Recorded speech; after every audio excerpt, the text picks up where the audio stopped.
The opinions expressed of this show are for entertainment purposes and should not be misconstrued or interpreted as fact. If you have a gambling problem, call 1-800-522-4700.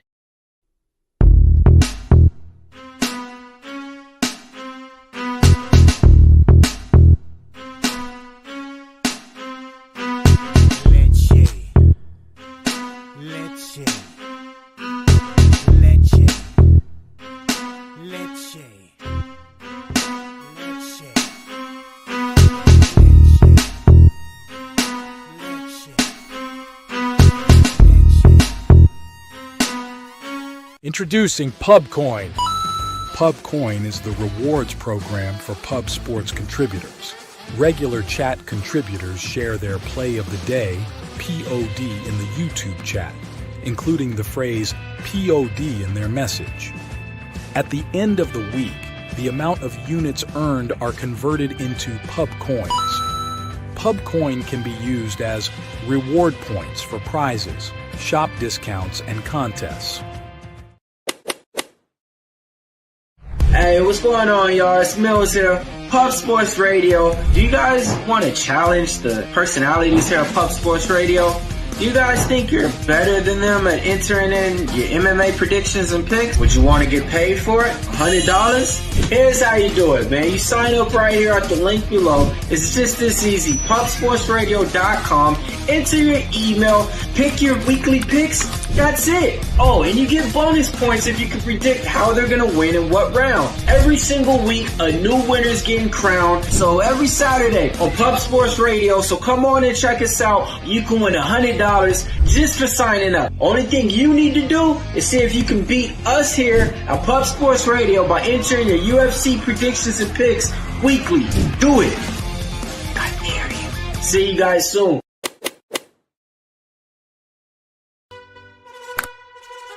Your membership to Gold, you will be automatically entered in every horse race, every Wednesday and Friday. It is time to race horses. We are racing camels today. Shout out to the Gold members. We're racing in San Antonio immediately here. And we're off. 2 minutes, 74 canals on this racetrack. It's wide.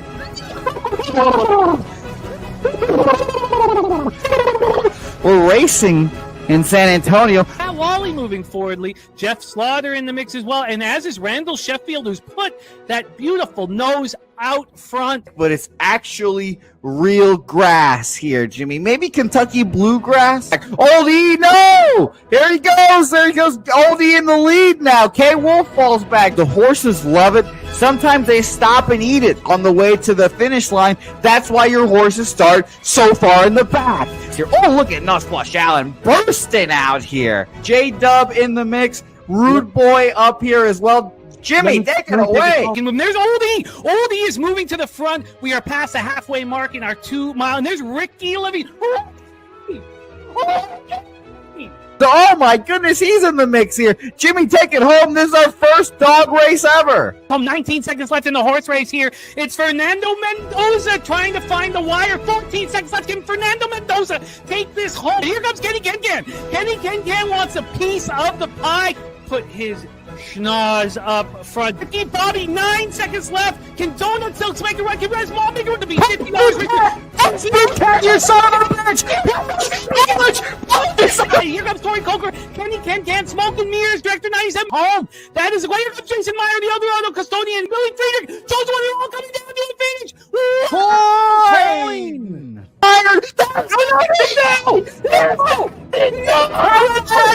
Nowhere! Oh no! Fanatical Jim!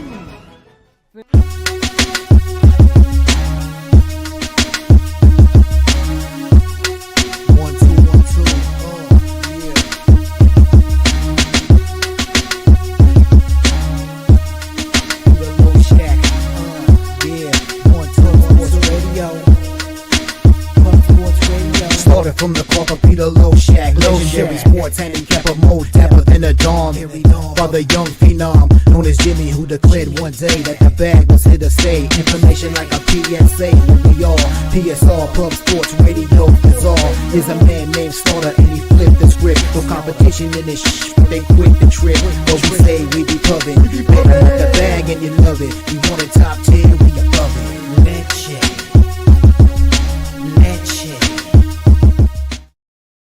What up, cappers, gamblers, punters, hustlers, low baggers? Happy Thursday, May 1st to all of you. Thank you for watching Betting with the Bag right here on Pub Sports Radio. Our hot streak continues. 8-3 yesterday, plus 6.58 units.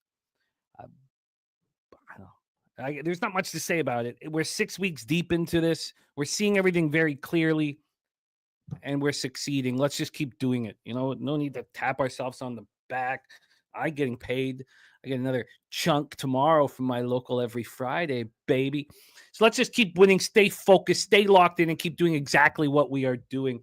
Shout out to all of you guys joining us. We've got a great show today. We got to get right into Major League Baseball. So Bobano will be capping MLB with us today for his chunk, his section of time. And then Spooner is going to come in and finish off the MLB card. For those of you who want Bobano's NHL looks, you have to go check out the Ice Guys today, because we're going to be focusing on the events that are taking place right away. So Bobano MLB, Spooner MLB, then It's Drill's going to come in for NBA, and then we attack NHL. I would have swept the board the last 2 days in a row in NHL if these ties weren't involved. So, look, I'm not a guy who bets. I was trying something out. It didn't hurt me too bad, overall. It didn't hurt that bad. I'm not taking the tie in Dallas, Colorado tonight. I'm not. It's just not my style. It's not how I like to bet. It made me feel uncomfortable betting it. And even if I don't care if Dallas, Colorado goes to overtime tonight, I'm going to stop betting overtime. So I'm seeing sides so clearly. I mean, why muddy anything? And why come up with some trick? Come up with some I bet overtime means I don't need it. But it was an excellent day yesterday. 5-1 in MLB plus 4.08 units. The 4 bets I came to the show with all cashed. 3-1 in NHL plus 2.50 units. And the Washington was as easy as I thought it would be. Winnipeg was not quite as easy as the Washington game, which was so easy. Houston Rockets was just so easy. I mean, you don't even need to look at numbers. I've got bets on both NBA games today. I've got bets on how many of the NHL games here. Sorry, I've got. I'm not betting the Edmonton game. I got plus 900. Which works out to be plus 800, because I also have the win 4-3. But if they win tonight, I have a plus 900 with a unit and a half, and it's a massive score. So again, but I'm going to bet if the Kings go up, I'll bet the Oilers live immediately. But there's no reason for me to get involved there. I'm very confident in my NHL action. So I've got the Toronto-Ottawa game bet. I've got Vegas-Minnesota bet, and I don't have Colorado Dallas bet, but you guys know, I mean, we'll cap it. You guys know, look, I've got the Stars and the Oilers heavy in the futures market. So, I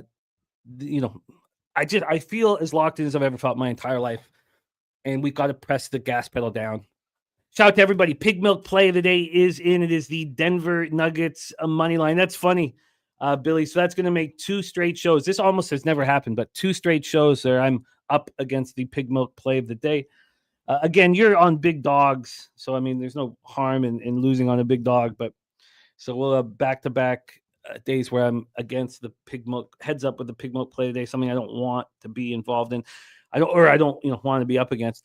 Twins money line for Justin McKelvey, as well as the over 9.5 in the Phillies game for our guy Justin McKelvey. We got the truth teller in the house, ready to get to work. There's a capper running real hot right now. The truth teller. Gerald Jones in the house. New month, new money. He's on the under 109.5 first half in Detroit, New York, Knicks. Vegas in a month, June 1st, going to Atlantic City. That sounds real nice. Gerald Jones. There is our guy, Fat Wally. Man, has his NASCAR picks captured the imagination of cappers. I have a bunch of people asking each week what Wally is up to.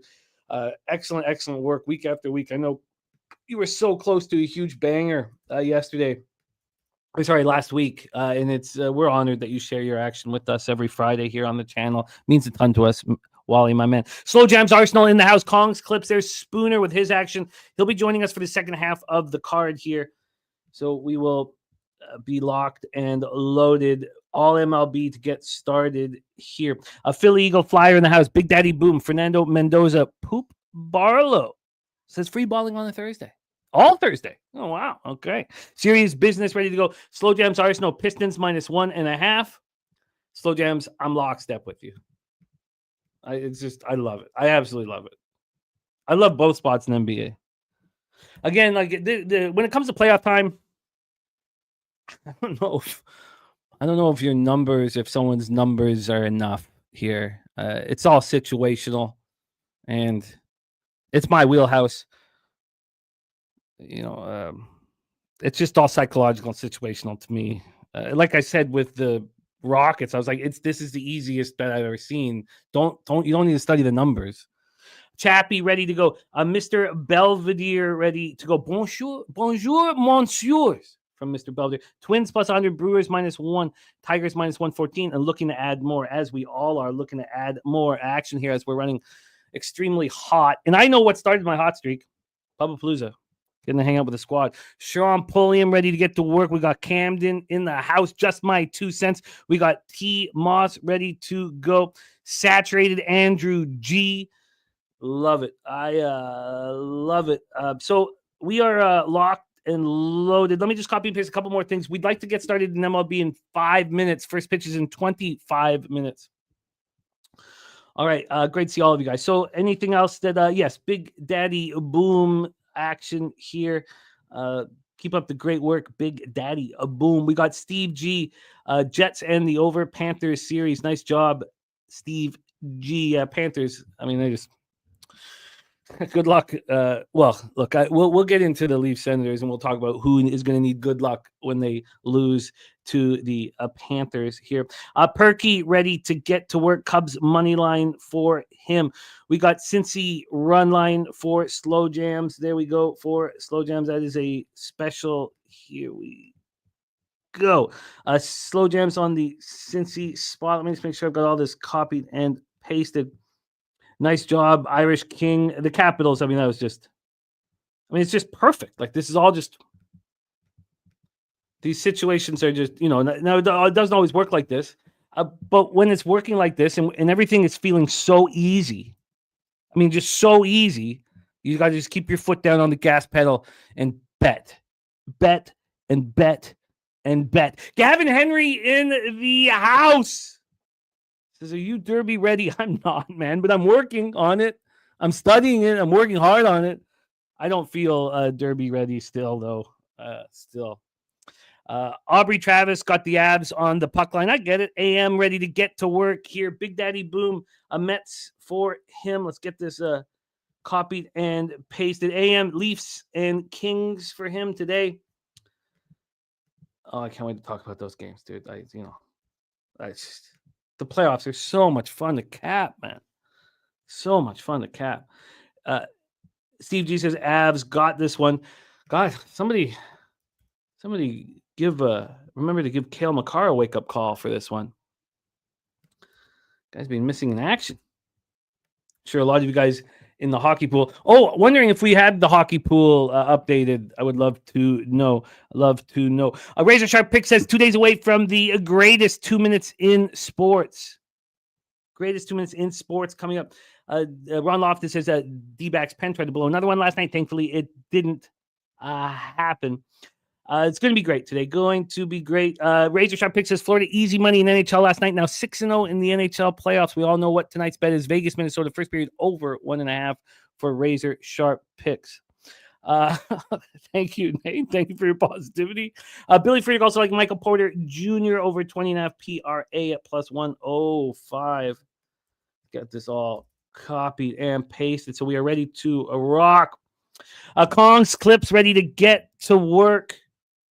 We got a Wild Knights over 5.5 for Jets. Toby Lane is on the Wild. I'm on the Wild too. It's only the second game I bet in this series. I bet game 2 in Vegas. Wild +190. I'm on the Wild tonight.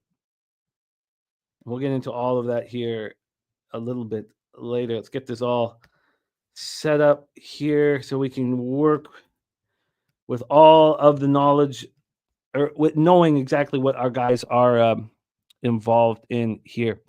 So shout out to all of you guys. Perky, Cubs, Moneyline, Cards, Moneyline, needs it. Troy Torrance in the house. I love it. So let's get to work here. NHL play of the day is Toronto Maple Leafs for Ron Crawford. I cannot wait to talk about hockey. O'Neal Cruz hits, runs, RBIs for Johnny K. MLB play of the day in baseball is the Texas Rangers. TJ, I also have TJ's action as well, so we can discuss all of that here. Let's get all of this going here. All right. And Troy Torrance says, don't bet the Cubs full game. Bet them first 5, then look for the live bet. Myron Kidd in the house. Happy Derby weekend to you as well. We got Crystal Craig ready to get to work. Everybody is ready to go. Kong's clips on Toronto and Edmonton. It's great to see all of you guys. So let's just get after it. My friends, let's just attack the board here. Thank you, Wager Detective. Look, I also felt Winnipeg was very easy last night. I don't parlay often, but I put in a healthy 1.5 unit bet on Capitals, Jets, parlay. Just all feels very, very easy, very clean, very simple. We're keeping it so clean. All these breakdowns are clean.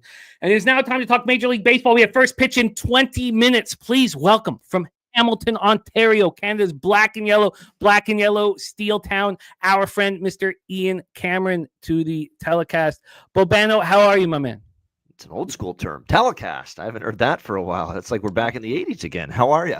I am good, my man. I am good. Robert Cherry with his action in as well.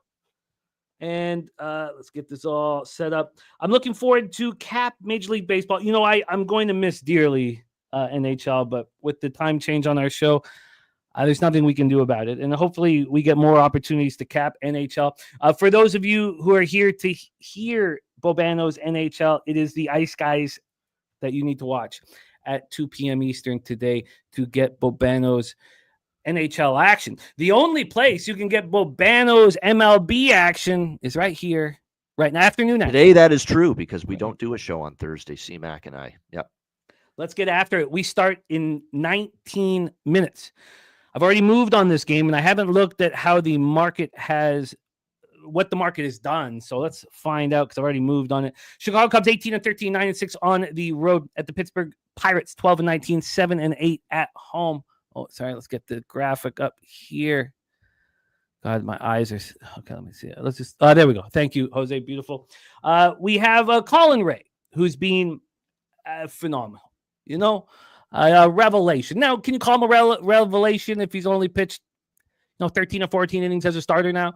Sure. Is it Craig Counsell's magic from that 2023 Brewers season when they rode together and Colin Ray was quite good? It might be.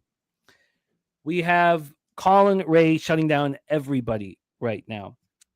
Lefties are hitting them hardest, 265. 648 OPS. Righties 205, 462 OPS. We have the last start for Colin Ray. 5 innings, 3 hits, no earned runs, 7 Ks, 2 walks, and a 4-0 win at Philadelphia. It was impressive. But it wasn't as impressive as the start before that. At Wrigley, wind blowing out 18, 19, 20 miles per hour against Corbin Burns, and he still was not allowing any runs. Just my 2 cents moving on the Cubbies money line. Going up against the young phenom Paul Skeens, 2.39 ERA, 0.80 whip, 39 strikeouts and 4 walks. Now that's a K to walk ratio. He's allowed 1 jack in 37 2/3. That last start, 6 1/3, 5 hits, no runs, 9 Ks, no walks, in a 3-0 loss at the Dodgers, where he outpitched Yoshinobu Yamamoto. And in that game, I spent 2 hours, literally 2 hours on my porch, texting back and forth with a couple guys because it was the last thing I needed to finish with my card. It was the last thing. And I wanted Skeens. How was I going to do it? Was I going to take Pittsburgh first 3? I ended up on the first 3 under 1.5 at plus 120, which got there. Didn't look like it would when Yamamoto let that run in the first inning. Cubs versus righties, 257, 767 OPS. They're hitting them hard. Pirates versus righties, just 225, 652 OPS. The Cubs bullpen has been a problem, although it's slightly improved over the last little while. 4.76 ERA, 1.46 whip, while the Pirates bullpen, 3.83 ERA, 1.26 whip. Let's get into the weather here, 75 Fahrenheit. There's going to be possible drizzle throughout the game. It was supposed to start raining hard after a couple hours. Now it's not. It could be drizzling throughout. We're not entirely sure. 7.6 miles per hour right to left. If anybody, I mean, if we get Justin McKelvey with the close boots on the ground here, that would be great. 8.8 miles per hour, and then gets up to 9.8 miles per hour, and then it's no longer in slightly. It's just right to left. Line history wise here, we have this total at 7.5 minus 113 to the under. This opened up. Oh, it's at 8. Interesting. We've gone up the half run. That's a big move. So now it's up at 8 minus 112 to the under. Interesting. On the money line here, we have the Cubbies down to plus 109. Wow, they opened up at plus 136. Ooh, a monstrous move towards Colin Ray and the Cubs. BJ's best bet is the Cubs money line here. So without further ado, take it away, Bobano. Cubbies, Pirates.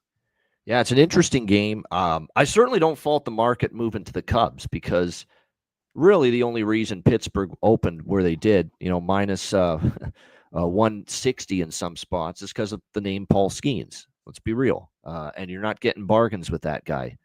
I don't normally bet Paul Skeens games, and I didn't bet this one. I just feel I don't want to go against this kid. He's excellent, but at the same time, there's no value backing him either. There just isn't. I mean, every game I'm with this lousy Pittsburgh team, which is once again, not having a very good season, 12-19, a losing record at PNC Park, and I got to lay, minus 150 on an opener or 60 in some spots with Pittsburgh. Not a chance I'm doing that.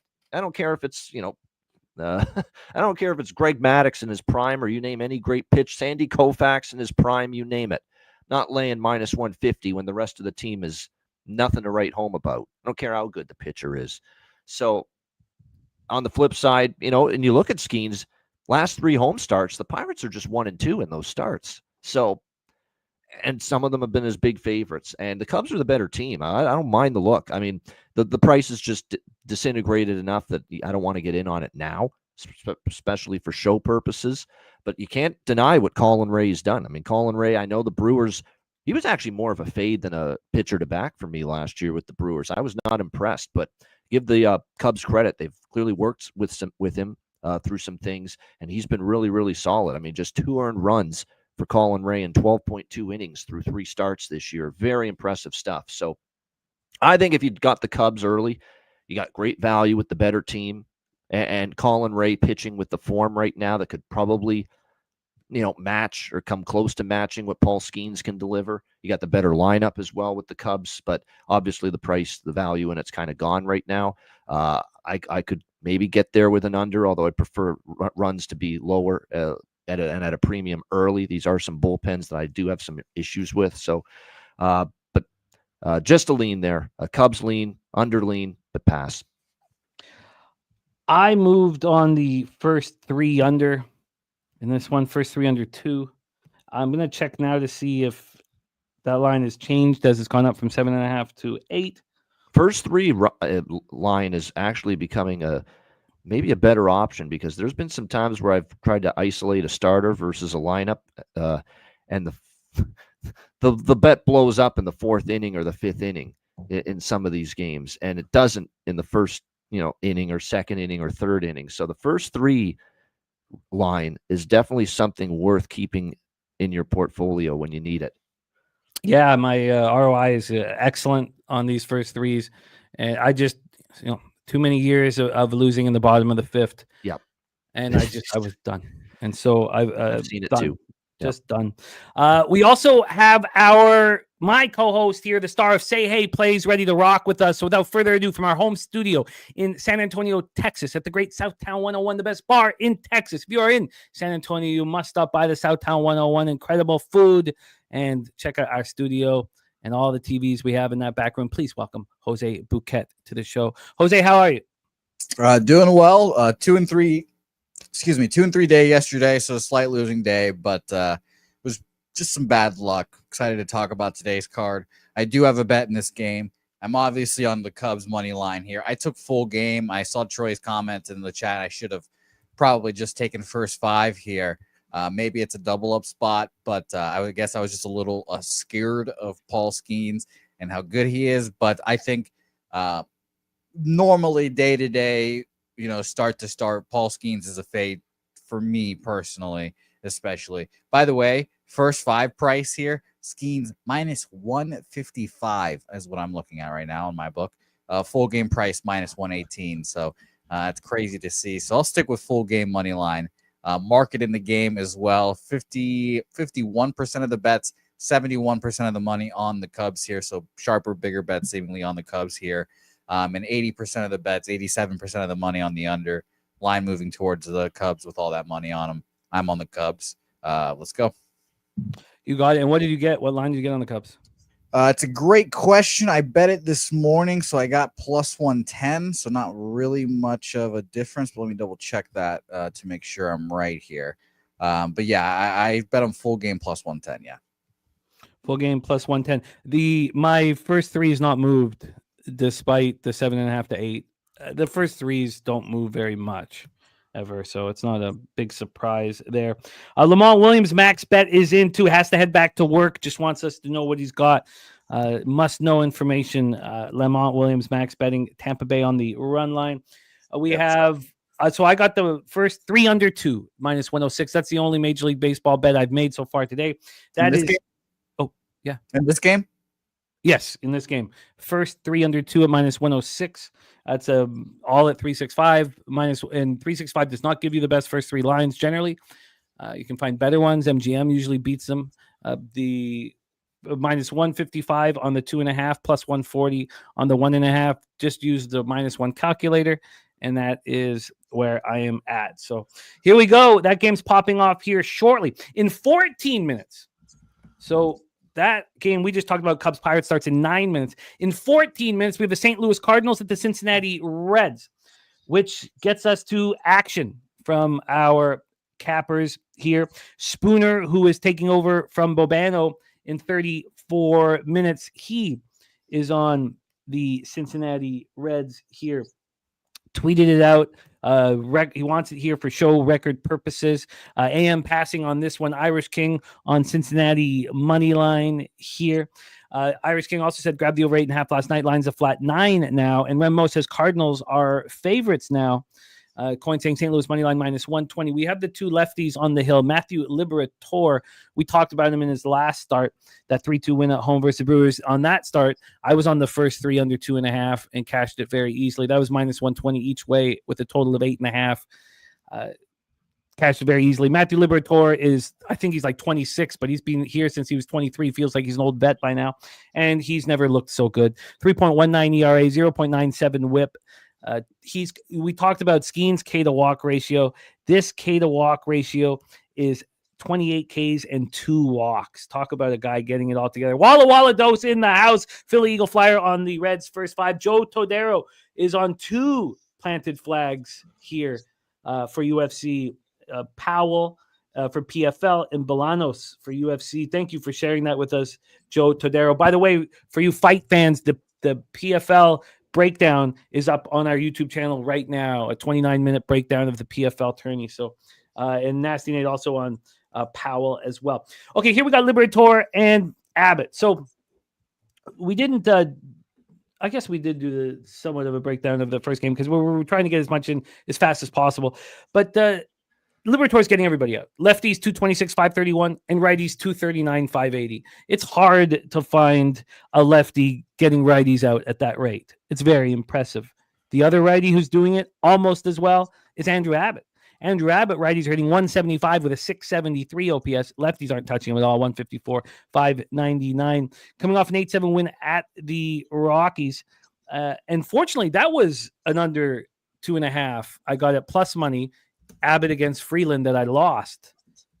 So Cards versus lefties 255, 710 OPS. Reds versus lefties 215, 680 OPS. Cards bullpen has gotten a little better over the last little while. 4.40 ERA, 1.31 whip, while the Reds bullpen's 3.57 ERA, 1.14 whip. Quick look at the weather here in Cincy. 77 Fahrenheit, feels like 76, 10.3 miles per hour right to left across the diamond. Gets up to 12.5 miles per hour. We get to the line history here for this one. We have The Cincinnati Reds now at plus 105. They opened up minus 110. So we had a real legit move away from the Cincinnati Reds. We just watched the Cardinals sweep both games yesterday, although that's not part of my cap here. But this total opened up at 9. It went down, to 8.5 for a little while. And we're back at 9, minus 113 to the under. So despite that, we still have had 5 cents of movement overall on the over. Shout out to our guy Gorky with the $2 dono to bless our action. Mets, Sabalenka, and Real Madrid for our guy Gorky. Thank you so much for sharing that with us, Gorky. So here we go. Game 2 on the board. We'll go back and forth between you fellas. Jose Bouquet, take it away. Cardinals, Reds. Crazy line movement in this game. When I woke up, saw the line minus 120 Reds, minus 120 Reds. Now I'm seeing minus 120 Cardinals here. So that's fascinating stuff. I feel like I kind of have to bet it adjusted based off that, honestly.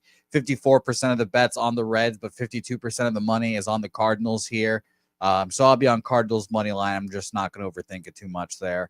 And I will say quickly that both of these first 2 spots are spots where I feel like if the team goes down early, I can live bet them and feel confident enough to feel good about it, I guess, with the market behind me. The Orioles were the spot yesterday. I was in the process of going to make a live bet on them when they went down immediately, and I got fucking busy slapdicking around, and I couldn't get it in. So, they're just a note while we're on air, since we're going to be on air on these shows. I'm going to try to live bet these teams, both of them, if they go down early. It makes sense. Liberatore is pitching at a very high level. I think we can excuse Abbott's last start in Colorado because he's been pitching great in a smaller sample size. Just 15 innings for Abbott, 31 for Matthew Liberatore. Take it away, Bobano. Floor is yours. Yeah, another game that's a pass for me. I mean, I like Abbott here. Don't want to fade him. He's been excellent, especially at home. He's had no problem pitching at Great American, and he's had a good. Really pitched well against the Cardinals last year as well. Last 2 starts in particular, really solid. You're right about Liberatore. He's never been a guy that I've been impressed with, but this year I am. 4 runs, 18 innings. He's clearly improved, worked on stuff, gotten better. Just gotten a lot more swings and misses. The swinging strike rate's gone up significantly from where we've seen it in the past, and that's definitely a sign of a guy that's worked on some things. So we'll see how this plays out. It actually kind of sets up that could be lower scoring. It's always tricky in this ballpark betting unders, and we did see 9-1 yesterday in that game for the and it went over, but most of that obviously was Cardinals offense, as the Reds didn't do much, but it definitely feels like both these pitchers could be bet on moving forward. So maybe a small lean under, but not a game I got involved with. I don't want Andrew Abbott's start in Colorado to mess with me. And I feel like I should just put a line through it. If I put a line through it, I'm not sure if I would back Liberatore here. Even the numbers against lefties are weird. Cardinals have better numbers for the season against lefties. Reds have better recent form against lefties, as in last 10 games. So kind of a counter there. I am going to move on the St. Louis Cardinals here. I try not to talk about what happened yesterday, but that they were 12-17 coming to the park. They wake up this morning. If they can get this game, they're 2 games under 500, and an opportunity awaits on a travel day.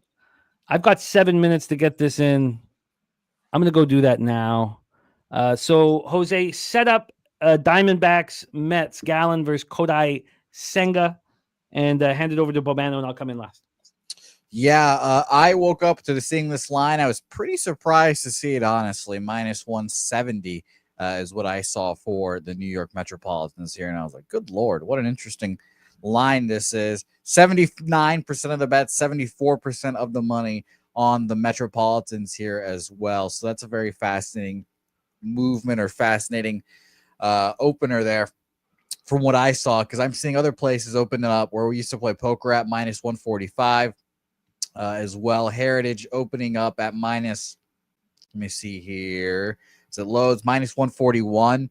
It goes up to minus 164 around 10 a.m. this morning, and then plummets right back down to minus 150-ish there at Heritage. Gallen, He's struggled. Obviously, he's a free agent pitcher. He's one of the guys that I tabbed this year as a guy that I would be backing, and he's pitched like shit throughout the season. 5 innings, 3 earned runs against the Braves. 6 innings, 6 earned runs at Chicago. 6 innings, 5 hits, 2 earned runs against Milwaukee. His last 3. He got touched up against the Orioles. So he's not been, good. And this is a huge start or huge season for him here because he is a free agent to be after this season. So I'm very interested to see how he does. I do expect him to bounce back, but I don't want to try to catch that falling knife there. Senga on the other side pitched well, but not well enough to stop the best streak or the best ROI bet in baseball. Loses against the Nationals, going 6 innings, 6 hits, 2 earned runs there. It went 3 shutout before then, and then finally ran into the beast that is a 7-game winning streak and then changing cities. You cannot do anything but escape that. Like I mentioned earlier here, there's a shitload of money on the Mets here. 79% of the bets, 74% of the money on them here. Total is interesting. You would expect, based on the name and reputation, this is a very heavily bet under. 72% of the bets on the under here, but only 55% of the money on the under here. So there are seemingly some big bets on the over in this game here. I'm seeing the opener of 8 here, and it has not moved much here. A little bit of juice towards the under. It did go down to 7.5 at one point where we used to play poker, and it came right back up as well. Same thing here at Heritage. It opened up at a 7.5 at Heritage and came back up to an 8. So fascinating stuff. I don't think I'm going to have a move on this game. I think the Diamondbacks are a little interesting. Like I said, that big plus money, especially with Gallen on the bump. I think this is a pitcher that I would, trust to get right, but I just don't want to time it here and try to get in the way of a Mets team that has a stellar home record and lost yesterday at home. So we'll see. Bobana, what do you think about this game? Yeah, I got 2 bets. First bets of the card here. Mets team total over and the full game over in this game. I don't trust Gallen. This has been an issue from last year too. On the road, Zach Gallen's not the same guy, and we talk about so many of these damn Arizona pitchers where they're okay at Chase Field, and you get them on the road, they're not that same pitcher. And I'm not seeing what I like at all from Zach Gallen so far. Very erratic. 9 runs in his last 11 innings versus the Cubs and the Braves. Hasn't been great. The last couple on the road. You look at his last time he pitched here at Citi Field. Now, I know it was 2 years ago, but 7 runs in 5 innings. He got walloped by the Mets here 2 years ago. So this is not a guy I trust. It's a good spot for the Mets. They lost a game yesterday to Arizona. Why I like the full game over is because while Kodai Senga is obviously a good strikeout guy, he can get swings and misses. He's been lights out here at Citi Field so far this year, 2 home starts. He hasn't given up an earned run in 10.2 innings. But you face the Cardinals, who are a very, scratch and claw lineup. A Marlins team that wasn't hitting at the time. Marlins are hitting now, but when Senga faced them in early April, they were not hitting the way they are now. This Arizona lineup is very patient. They usually give you good at-bats.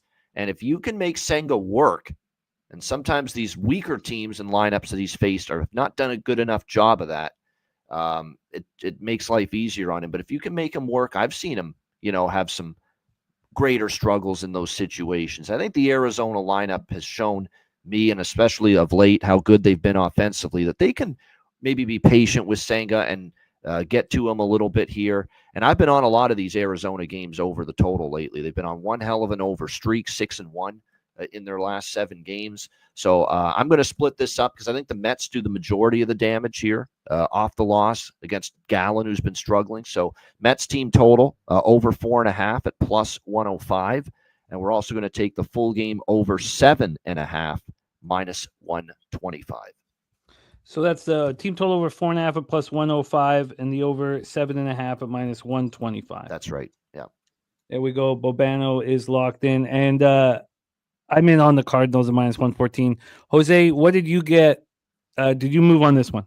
No, I passed. So Zach Gallen's being destroyed by lefties so far this year. Righties still can't touch him, which is, interesting. 164, 534 OPS for righties. It's lefties, 303, 940 OPS. So Lindor will bat from the left side. We have the confirmed lineup. Soto's going to bat lefty. Nothing to do with Pete. Then you have Winker, Nemo, and McNeil. as the lefties. So 3 of the first 4 batters, and that's why Winker's up in the 4-hole. Against Senga, it's also lefties that are doing the damage. So you'll see 4 lefties setting up the lineup. Carroll, Perdomo, Evan Smith, and Josh Naylor, the lefties up there. Senga, as Jose alluded to, still pitched very well. Going into those starts last, I believe it was Friday, Senga and Yamamoto were the 2 best pitchers statistically in Major League Baseball, and both didn't look that good. They still looked very good, just weren't unhittable. I can completely understand the feel and the look on the over. Jose, what was the cash flow on the total? 72% of the bets on the under, 55% of the money on the under. So bigger bets on the over. And we've seen it move to 8.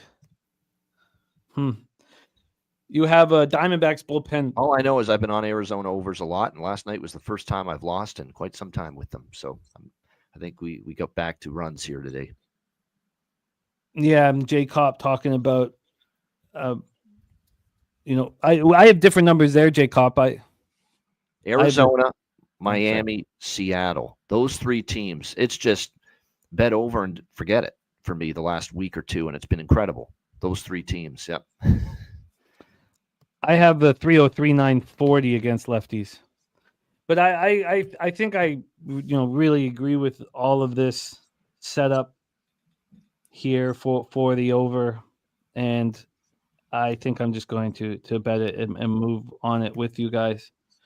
I mean, the Diamondbacks are just raking righties, and Gallen is going to improve, I believe, as the season goes on. I mean, it's easy to say. I mean, look, come on, he's got 5.57 ERA and a 1.39 WHIP. He's walked 15 batters and 32 1/3 wins. Gallen never done that. But I just agree with you and want to get it here. I want to get it right now. So I'm going to do that. Now, we have a fast, and I'd like just to get this bet in so I can focus, but let's talk. Yeah, I'm just going to get this bet in. So the Kansas City Royals, Tampa Bay Rays, we've cashed on unders 2 games in a row. Jose and I have talked about, well, of course, Spooner brought it to our attention and what happens with the wind and in the night games over in Steinbrenner Field and the difference in the afternoon games. And so, there was a thought that, we bet the under in all 7 p.m. games and we bet the over at all 1 p.m. games. And it might be that simple.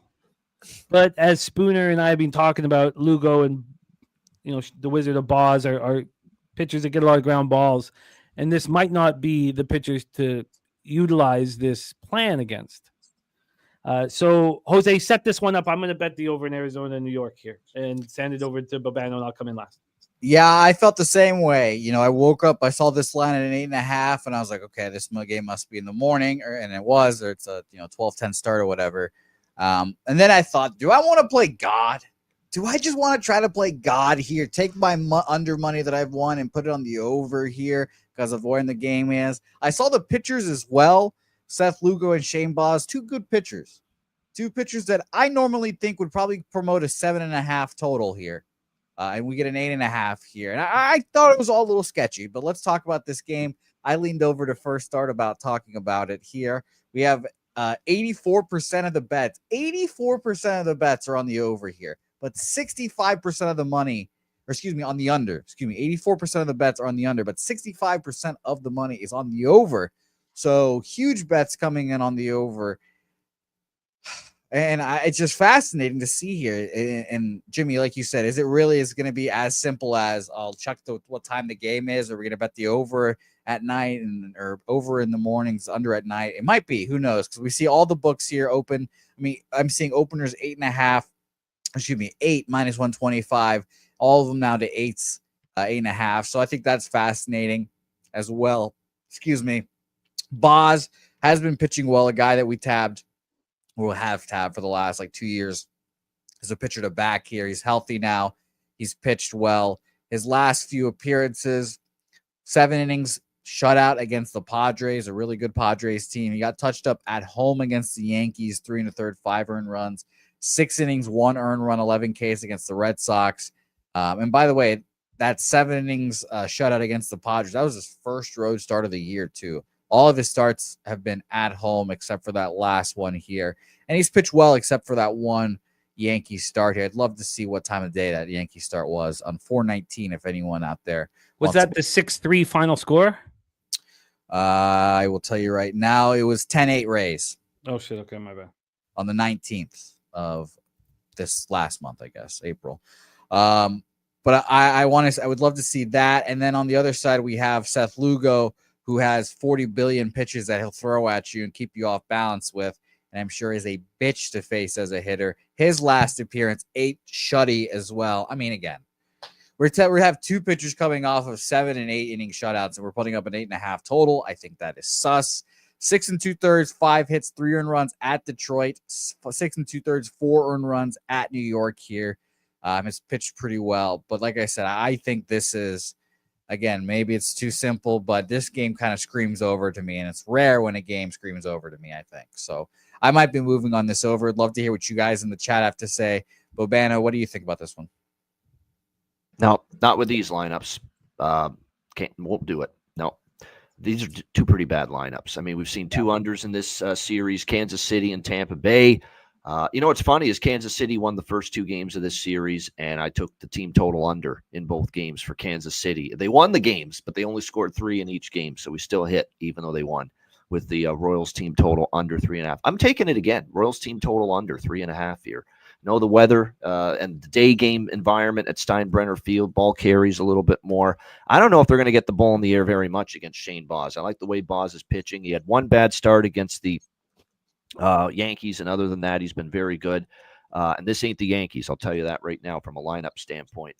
Kansas City's not hitting well. Lugo's the one I'm wondering about. How's he going to fare here? But it's not like Tampa Bay's hitting. They got 1 run in 2 games in this series. So this definitely feels like an under, but the conditions, the start time of the game, it being an early afternoon game, and we've seen higher scoring games in this ballpark, day games throughout the season. I get all that, and people are seeing that and betting the over.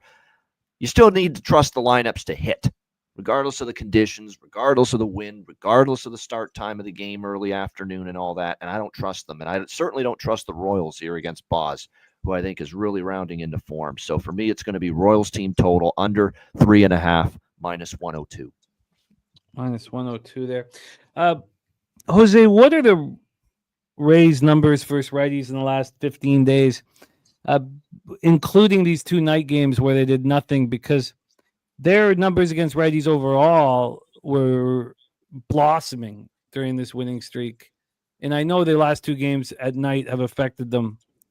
But could you give us the weighted runs created versus righties last 15 days? Yes, sure. So I'll tell you right now, it's below 100. It's their 20th, 96 weighted runs created plus. From the 15th to today. And overall, though, full season, they are 7th, 118. Yeah, they've been fascinating. They went, ballistic on that road trip. They were hitting everything. And then give me the same with the Royals versus righties. I know they're 236, 24 OPS on the season, and including these 2 games where they did nothing. We also have 2 really good bullpens. Right now, Rays bullpen's been absolutely elite over the last 2 weeks. What's the Royals righties weighted runs created versus righties last 15 days? 25th, 92 weighted runs created plus. Down there with the likes of the Giants, Rockies, Blue Jays. Yeah, that's not a good group to be with. I'll tell you that. Yeah, the Padres down there as well against righties. So make that note. I think that'll get better though. Can you touch on the fatigue of these 2 spectacular might be a little much for the Royals, but they're certainly on their way, but 2 very strong bullpens? The Royals bullpen, I think today is not to be trusted. Estevez and Ursig both went back-to-back Tuesday, Wednesday. I'd be surprised if either one of them goes, and that's their 2 horses, the 2 closers. Angel Zerpa, 16 pitches on Tuesday, off day yesterday, should be fine. John Scribner, 13 pitches yesterday. He should be fine. Steven Cruz and Chris Stratton have not thrown in a while, so they expect them to go. The Rays are pretty rested is the word here. Mason Englert, 53 pitches and Hunter Biggie only threw 9 pitches yesterday, and that's it. Fairbanks hasn't thrown since Sunday. Edwin Uchita or whatever has not thrown since Sunday. Mason Montgomery hasn't thrown since Sunday. So both bullpens should be pretty ready to go, honestly. Because, I mean, judging by these stats, nobody in their right mind would want the over. I know, and yet it's being hammered because of the daytime start. That's why. Yeah. And those of you guys who moved... 2-0 with Royals team total under. In games they won, and I don't think they're winning today, so I'm happy with that, win or lose. What was the tick? So, of course, on action, it's all to the over, which we know is not the case. Because earlier, Odds Logic had the tickets 79 to 80% on the under, but the bigger bets were on the over. Is that happening right now? 84% of the tickets on the under, 65% of the money on the over here. I'm moving on the over officially, minus 110, and Pittsburgh is up 1-0 already, so that's good to see. Maybe I'll move on that live bet right now. Wow, that's just... I mean, again, this is not the house's money that we made the last 2 nights. I don't want to feel like we're just, Ugh. AM says books eat when this goes under. I mean, I don't know exactly what you mean, AM. I mean, 65% of the cash is on, if we're to believe these stats, 65% of the cash is on the over. So, that will help. But the tickets are on the under. This isn't an 85, 90% situation here. I just bet the Cubs live plus 162. Full game, obviously. And are you making live bets like this official for your record? Yeah. I'm doing it, well, especially when I'm doing it like on air, like on Sundays, Sunday Night Live baseball streams. Come watch them. It's a great time. Those live bets are official as well for the record. And then live bets that I do here. What's going to happen to Sunday Night Baseball, by the way, now that ESPN's out of the mix after this year? I'm very interested to see. It's probably a Fox thing, and we're going to have to fuck ourselves. I would think they're still going to have a Sunday night national TV package. It's just going to be someone else now is going to have it. Yeah, and we're going to have to suffer through Alex Rodriguez's bullshit. But yeah. Okay, Jose, you need to tweet those out then as okay. well. Okay, you know what? We have 19 minutes till first pitch, so let's hammer one final 1:10 p.m. game here with Ian Cameron. And then we'll decide. Now, do we think this game is even going to go? I do not think so. Twins Guardians. Have they said that it's postponed, anybody? I don't believe so. Not yet. I have not heard an official announcement, no. So as of now, they're going to, I think, try to start it. And this game's coming up, so obviously they're going to, I think, try to get it going. But okay, well, let's rock it, and then that will give me enough time to I haven't tweeted out the over 8 in the Diamondbacks-Mets game. Got a better line at 365 than offshore, which is a rarity. So let's roll here. AM saying the game will go. Let's roll, fellas. We have 1:10 p.m. Eastern, Progressive Field in Cleveland, Ohio. The Guardians are hosting the Minnesota Twins.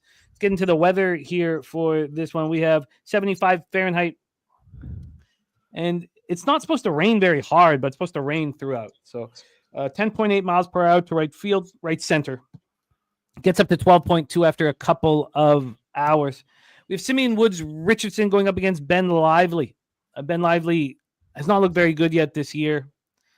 I think he's a pretty good pitcher. It's just that lefties are teeing off on him.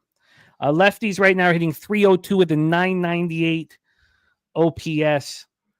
And you ask yourself, who are the lefties in the lineup that you need to worry about in Minnesota? And you'd be right. None of them. Julian Larnach is going to DH hit fourth. Brooks Lee's switch. He's going to hit from the left. And then Cody Clemens batting eighth. So this should set up pretty well for Lively because there's some teams that don't. He's taking care right. He's 226, 556 OPS. And the exact same thing is happening to Simeon Woods Richardson. Lefties are hitting him even harder. 381 with a 1.032 OPS. The lefties in this lineup, Quan, Jose Ramirez is going to hit from the left-hand side. Manzardo is going to hit fourth, cleaning up. Schneemann is the center fielder who will be batting sixth as a lefty. Rocchio will be batting from the left-hand side. If we were to simply state who have the tougher left-handed bats to take over and take care of these starting pitchers. You would nice job, Jerry Davis, with that Reynolds homer. Love seeing it, Jerry. Great start to the day. And the Stacks play today to get started is the Minnesota Twins. And shout out to our guy, Justin McKelvey. So Stacks is in play here on the Minnesota Twins. This is our last game with Bobano. So let's hammer this and get this cap right. Shout out to Stacks. Stacks, stacks, stacks, stacks, stacks, stacks, stacks, stacks,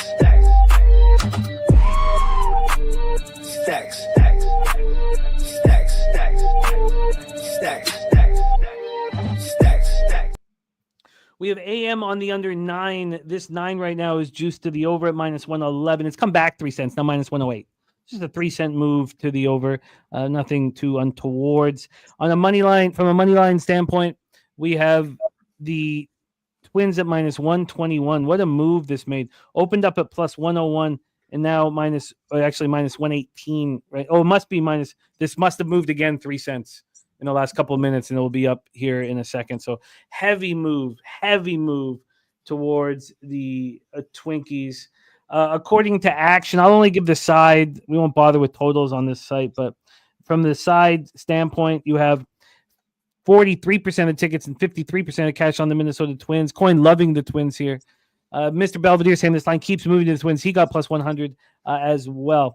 Simeon Woods Richardson coming off a nice start at home versus the light hitting Angels. Lively coming off a much more difficult start at home versus the Red Sox.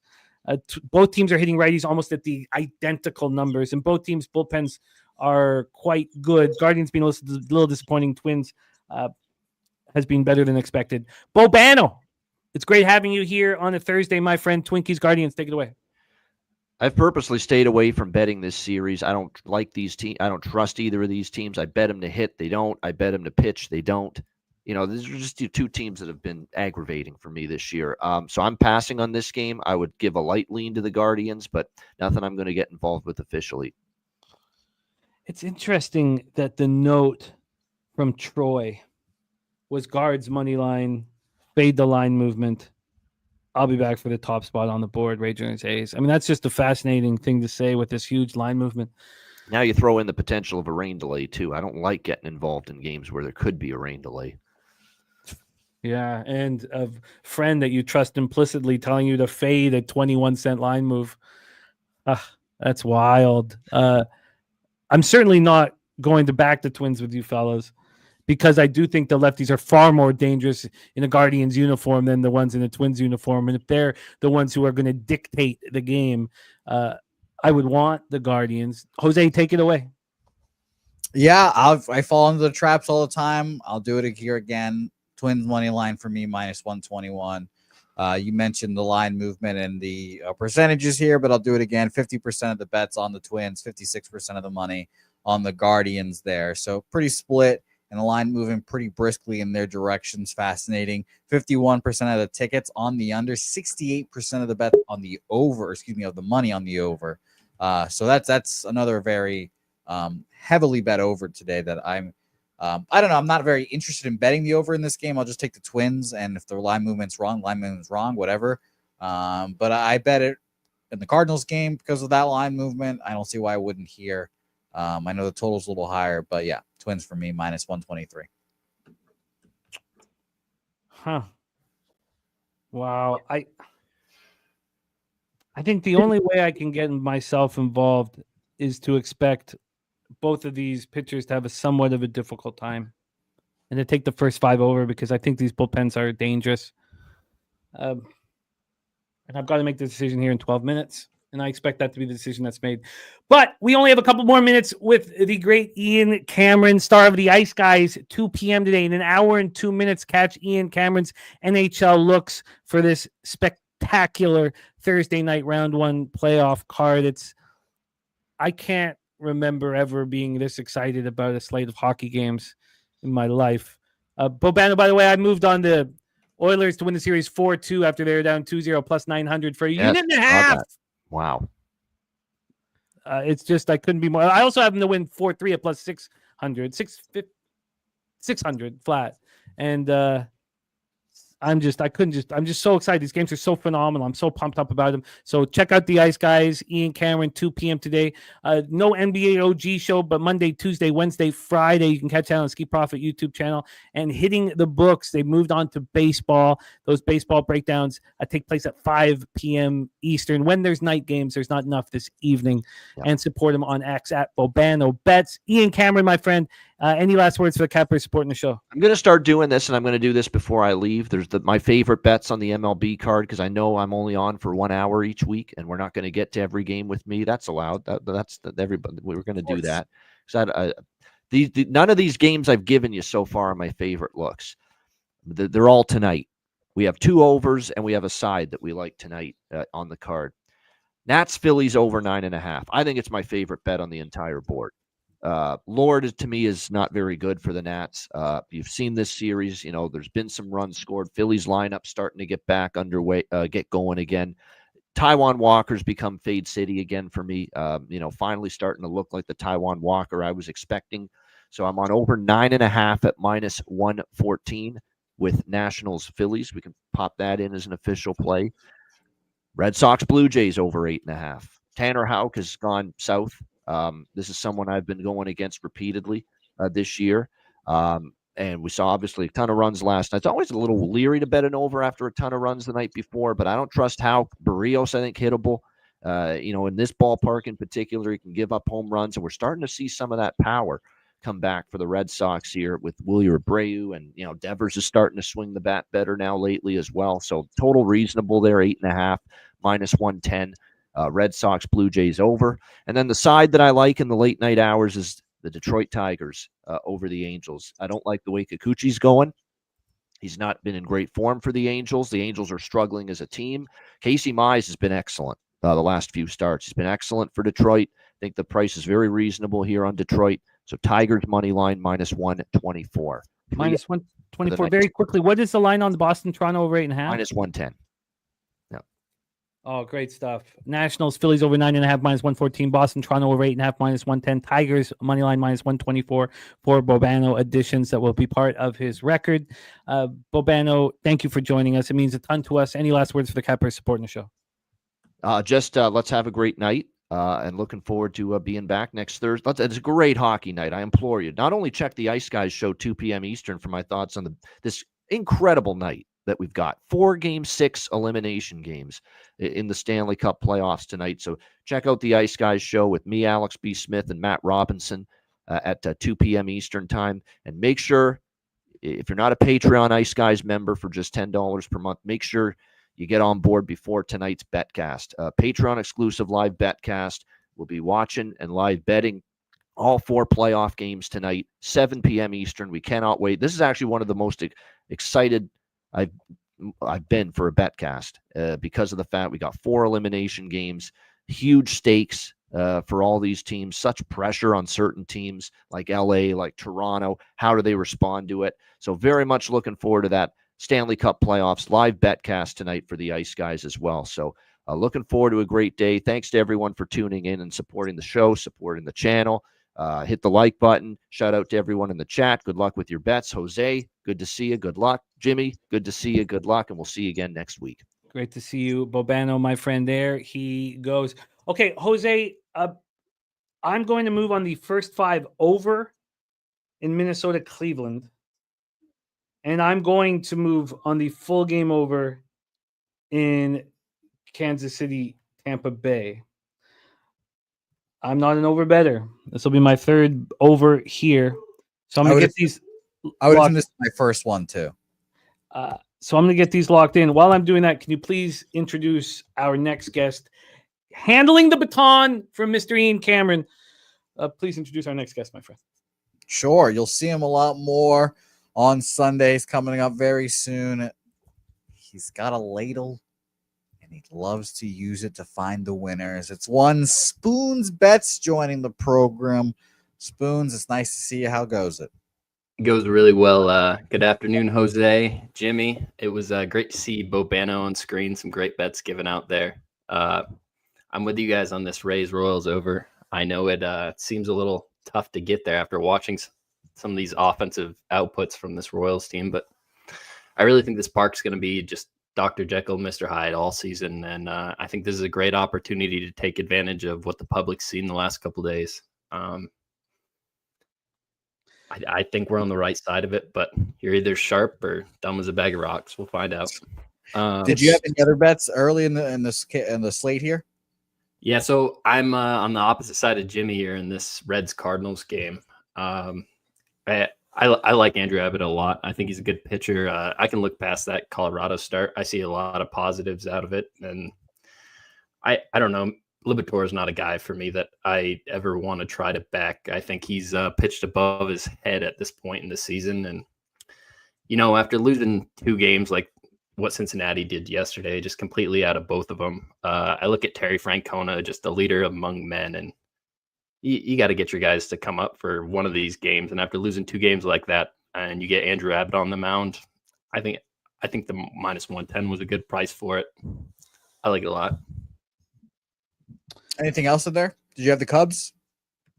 I stared that one down. I was really close to the Pirates, to be honest with you. So I was looking at the history of Skeens versus the Cubs, and he's pitched really well in Wrigley. But when the Cubs have played in Pittsburgh, PNC, he hasn't performed as well. I think the Cubs have won both those games, and both those totals have gone over. I trust this Cubs offense a lot more than I do the Pittsburgh offense, and it wasn't a game I needed to move on. I have a tough time getting past my Cubs fandom there. I think it's truly a Pittsburgh spot. I think too many people are on Chicago there. But if you want Chicago right now is the time to do it while they're down, because this offense is live. But Skeens is a guy. Every time he plays against one of these good teams, I look to him play on the road, like when he goes to the Dodger Stadium, when he goes to New York Stadium, to really show up, because he's playing for a max contract every time he does that. When he pitches at PNC Park, the guy that owns that, it's never going to give him a max contract. And I think that really kind of plays out sometimes more than we think about. But let's get on to the games we got. Yeah, let's talk about this game we have in front of us. But just very quickly here, sorry to interrupt, Jose, my friend, but we here at Pub Sports Radio will be announcing within the next 24 hours our brand new Sunday baseball show at 11 a.m. Eastern. We are working on some artwork and promo materials for it.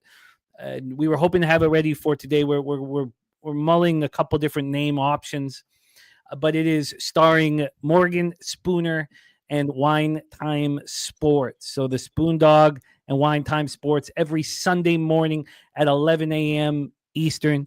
Jose Bouquet, who works tirelessly working on making us look good, is going to produce the show on Sunday morning, which is another example of what he does for all of us. So Jose is taking the onus of producing the show, and it starts this Sunday at 11 a.m. And we were hoping that we'd pump it out and tell you guys about it when we had the artwork and the advertisement, but we don't have it ready yet. But we want you to know about it, and we're excited about it, and we're proud of it. And it's this Sunday at 11 a.m. and every Sunday at 11 a.m. starring Spooner and Wine Time Sports. So why don't you just quickly, Morgan, tell us a little bit about the show and how you're expecting to attack the games before we get into our first game at 2:10 p.m. I think he got him muted. What happened? There we go. There you go. He's back. He's back. It was too much pressure. Hey, Morgan, you were muted there for a second. So right now, my screen's lagging on both of you. So I'm assuming it's my internet. Should I hop back in and get back in? Yeah. Pull it. Go. Probably what I'm gonna try. Of course, that happens when we do the promo. Yeah. So one whole wagers. That's close. Saturated. We need names. Sunday's best. Oh, that's a nice name. I was doing some AI brainstorming yesterday, and one of the things was betting the bases with sips, because it thought wine and sips. And I was like, oh my God, betting the bases with snips would be, I don't know, that'd be my alternate ego. It's too close to simps too. Yeah. Wow. 2-0 Reds, says Jerry Davis. Home run. The Reds are on the board here against Liberator. Well, I said I would, and it's fucking, is that Jose Trevino hitting that home run? That fucking slow arm fuck. I'm gonna move on the Cardinals live here as well. Now I put a half unit. I'll count for a full unit on the first Cubs bet. Now I'll put the other half unit as I kind of expected on the fucking Cardinals here and Matthew Liberatore. Let's hope my market overlords keep me happy. Saturated, you're too caught up in Jose Bouquet for your names here. Bulbous bets with Bouquet. Again, it's Spooner and Wine Time. Spooner and Wine Time. Spooner, you're back in business here. Why don't you tell us a little bit about the show? Okay, it's going to be me and Wine Time giving you our best looks for Sunday. Is it? Yes. You're lagging a bit. Restart your Wi-Fi Can you hear after. me now, or should I stop? Yeah, restart the whole thing. The whole thing. I would restart your whole Wi-Fi if you can, Spoons. Yeah, we're too messed up here. All right, not the kind of advertisement we were hoping for. There. Okay, let's roll. It never happened either. Like Spoon has crisp Wi-Fi all the time, and then Usually does. All right, let's roll, fellas, here. 2:10 p.m. Eastern, our next spot on the board. Milwaukee Brewers 16-15, 7-11 on the road. The Chicago White Sox 7-23, 4-10 at home at Wright Field in Chicago, Illinois. I like Sunday's best. Diamond Kings of Sunday. Jose, can you mark these too, and so we can write them down? And we should, how about this as well? I've not got this approved from Jeff, but if you name our show here, we will send you a package. There you go, a merch package. It's not going to be a picture of Jimmy's balls. In fact, you know what I'd like to put in? I'll pull it out in a second. I found Sunday Salutes. Oh, those were the days. The wine and the spoon. It's not bad. Okay. And Troy saying if Cubs don't score in this inning, it's time to start layering in live. So more names coming in from the chat would be great for our brand new Sunday show. And I copied that too. Okay, let's talk Brewers Cubbies here, my friend. The young Chad Patrick on the hill. Chad Patrick 1-2, 2.45 ERA, 1.32 WHIP. Now his K to walk ratio isn't what he wants, but this is I think an impressive Sandlot Sundays. I like that. Stealing bases. Well, we don't want stealing in there. I don't think. Brian Smith's got a good one. Spooning with Jose and some wine.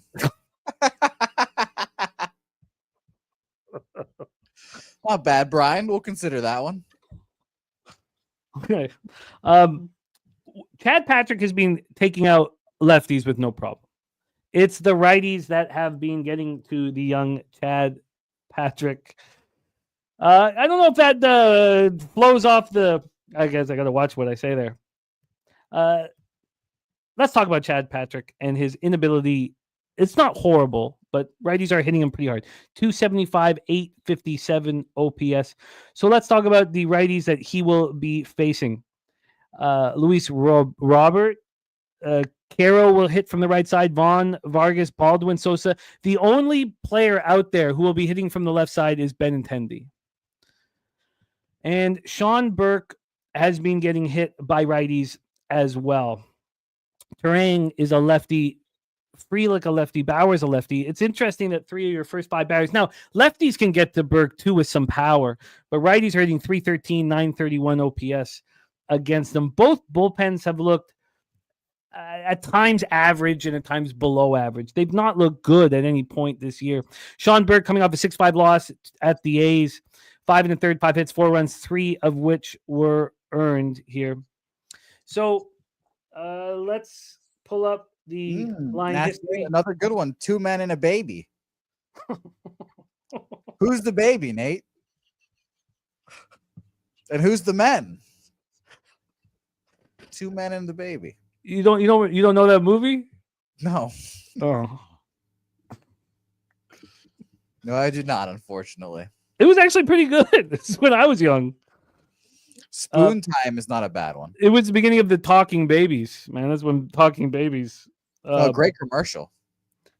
Okay.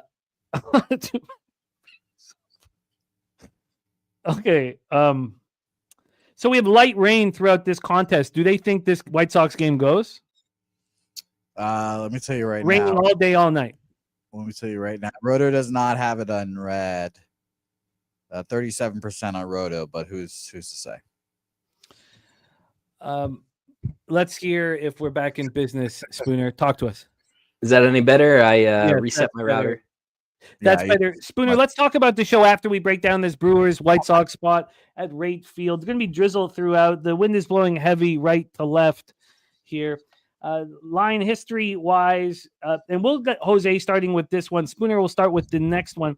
We have Spooner moving on A's Rangers here. So our line, the total is a 9. It's minus 112 to the under, but this opened up at 8.5. It didn't get to 9 until about 35, 40 minutes ago. I understand why it got there due to the pitching.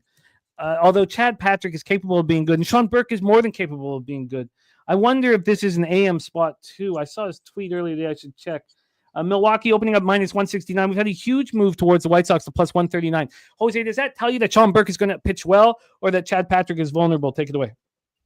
That's a great question here. I don't have a move on this game yet, but it does make me feel like this is an under kind of game.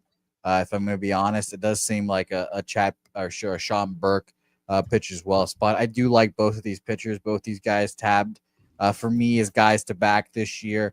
Now, Berkey, as you did not say this time, but I will say it for you, the second most famous Sean Burke is struggling here. And I expect him to, I don't know if I can expect him to bounce back, honestly. I hope he bounces back for my sake, because I'm still going to back him, but it's not going to be here for me today. I lean White Sox, and I think, like I said, this line movement does indicate that he pitches well and might be an under kind of game. 66% of the bets, 74% of the money on the under in this game, and 70% of the bets, 57% of the money on the Brewers. So respect to those bets on the White Sox. Maybe I'll feel like an ass clown for not moving on it, but I like the White Sox here, just not going to move on it. I'm just trying to volume control, as they say. So this is one of those cutting room floor bets. Huh. This is tricky. I know you're moving on the game after following this one, but I guess I should just stay off because I could make a legitimate argument for either, over or under, or backing Burke or backing Patrick. And when I can do that, it should just mean stay away. Spooner, your thoughts for Brewers White Sox? So I can make a case to back either pitcher, but then I try to go to the other side and try to back the lineups, and I can't make any sort of case to back the White Sox lineup. So what that leaves me with is, can Sean Burke get through that first inning? And if he can, then that minus 185 is going to come down a lot. I use legal books. DK offers me a -1 after the first inning. If Sean Burke can get through that hitless, I really look at the Brewers live right there before the White Sox even record an out and just try to get that -1 as quick as I can.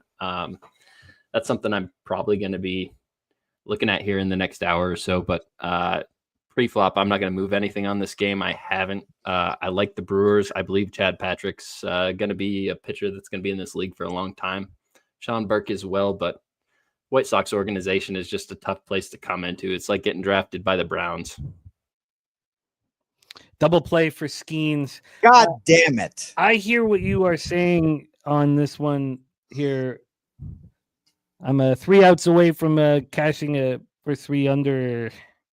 Get that cash, Jimmy. I hope you cash that, but God, I'm really damn hoping you weren't doing something for St. Louis, to be honest. No, I was not. I guess I just stay off of this spot. I don't need to hammer everything here. So I'm gonna stay off of this one. Jimmy, how about this name? Sunday with the Cocksuckers, according to Billy Friedrich. Yes, I read that one. I did. I must have missed that one. It was a good one. Yeah, you did miss that one. There are some fun ones in here, without a doubt here. But let's get back to business, and we'll go over all of these names. So thank you guys so much for sharing. Billy Friedrich has had some good ones. Did you see the "Hey, at least we're not Jose"? I did not see that one. That's a good one. That was another. You were skyrocket on that one. I can't find it anymore. Oh yeah, how about "Hey, at least we aren't Jose"? It could be "Say hey." At least we aren't Jose as well. But excellent work from the boys. Troy Torn says, back up the truck, Cubs money line. Sunday sauce. Another one. These are good ones. So let's copy and paste all of these. Jose, if you could help me. I've got a bunch of them as well. I'd also like to officially announce that for the third and final time in this show, I am betting the Cubs plus 199 live right now. Are we witnessing Jose just like throw away units? Like, is this multiple? This is my Mike M arc right now. I forgot what the bet was. That's my third one. Yeah, at least it's not on the Cardinals here where we're head to head, Spoon. So. Jose, I just got to say, I hate the Red Sox with every ounce of my being right now. You should have to. I will not forgive them for a long time. It was 6-0. That was horrible. Let's get to work here at Globe Life Field in Arlington, Texas. The next game on the board. We have the Oakland Athletics, 16-15, being very good road team this year, 10-6 on the road against the Rangers, 16-15, a very good home team this year, 11-5 at home. We have Jeffrey Springs going up against Tyler Mahle, 80 Fahrenheit. The roof will be open for this one. It's a beautiful, beautiful day here. We have Jeffrey Springs 3-3, 6.04 ERA, 1.62 WHIP. It's interesting that he's been hit this hard. Coming off a 10-3 loss at home versus the White Sox, they're setting up full lineups of righties. Two tits in the gang for Robert Cherry. We have the. I thought that was a part of the cap there for a second. I was like, two tits. We have Jeffrey Springers going up against full lineups of righties. He's only had, I think, 13 or 14 at bats against lefties all season long. Against righties, they're getting to him 287 with an 876 OPS, and there will not be a lefty facing him in this ball game. It is all righties, and the switchers, Hyman, Barnhart, are going to hit from the right side. Then we have Tyler Mahle, who is not getting hit by anybody. You know, it's hard to believe that this will continue. Wine Time Sports knows Mahle well and gives us great insight on him. He's playing for his life, playing for his career right now, and he's pitching well. A's versus righties, 246, 722 OPS. Rangers versus lefties, just 241, 661 OPS. The Rangers bullpen's been quite good all year, and the A's bullpen has not looked good. 4.51 ERA, 1.52 WHIP. Troy Torrance says this is the top spot on the board. Rangers, A's under 9, and the A's money line. Home run, 1-0 in the Rays Royals game. Bottom of the first. Let's go. Fucking go. So in that stadium, I didn't get a chance to say it, but it's still a AAA park. There's nothing behind the park. It's not built. There's no signs. There's no huge buildings. The way that most parks knock the ball down with everything around it doesn't exist there. Like, there's been a huge talk amongst the fantasy community in Cleveland about like lefties and their ability to hit the last couple of years because they moved a few signs, and just the lack of anything, the wind behind it, it just allows the ball to travel so much easier.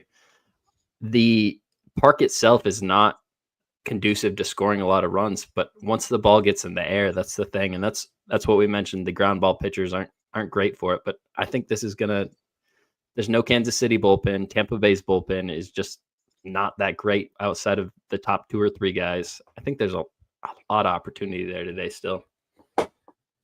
So, Jimmy, here you're talking about Jeffrey Springs, and you said righties are hitting him really hard. But if you look at his career numbers over more at-bats, a larger sample size, he struggled more with lefties in his career. And I think that will come back to a normal. I'm on the Athletics here. I think Jeffrey Springs is a good pitcher. I think Tyler Mahle is the one that, like, if I'm looking at both of these guys, I'm like, Jeffrey Springs is pitching poorly, and Tyler Mahle is pitching way above how I expect him to pitch.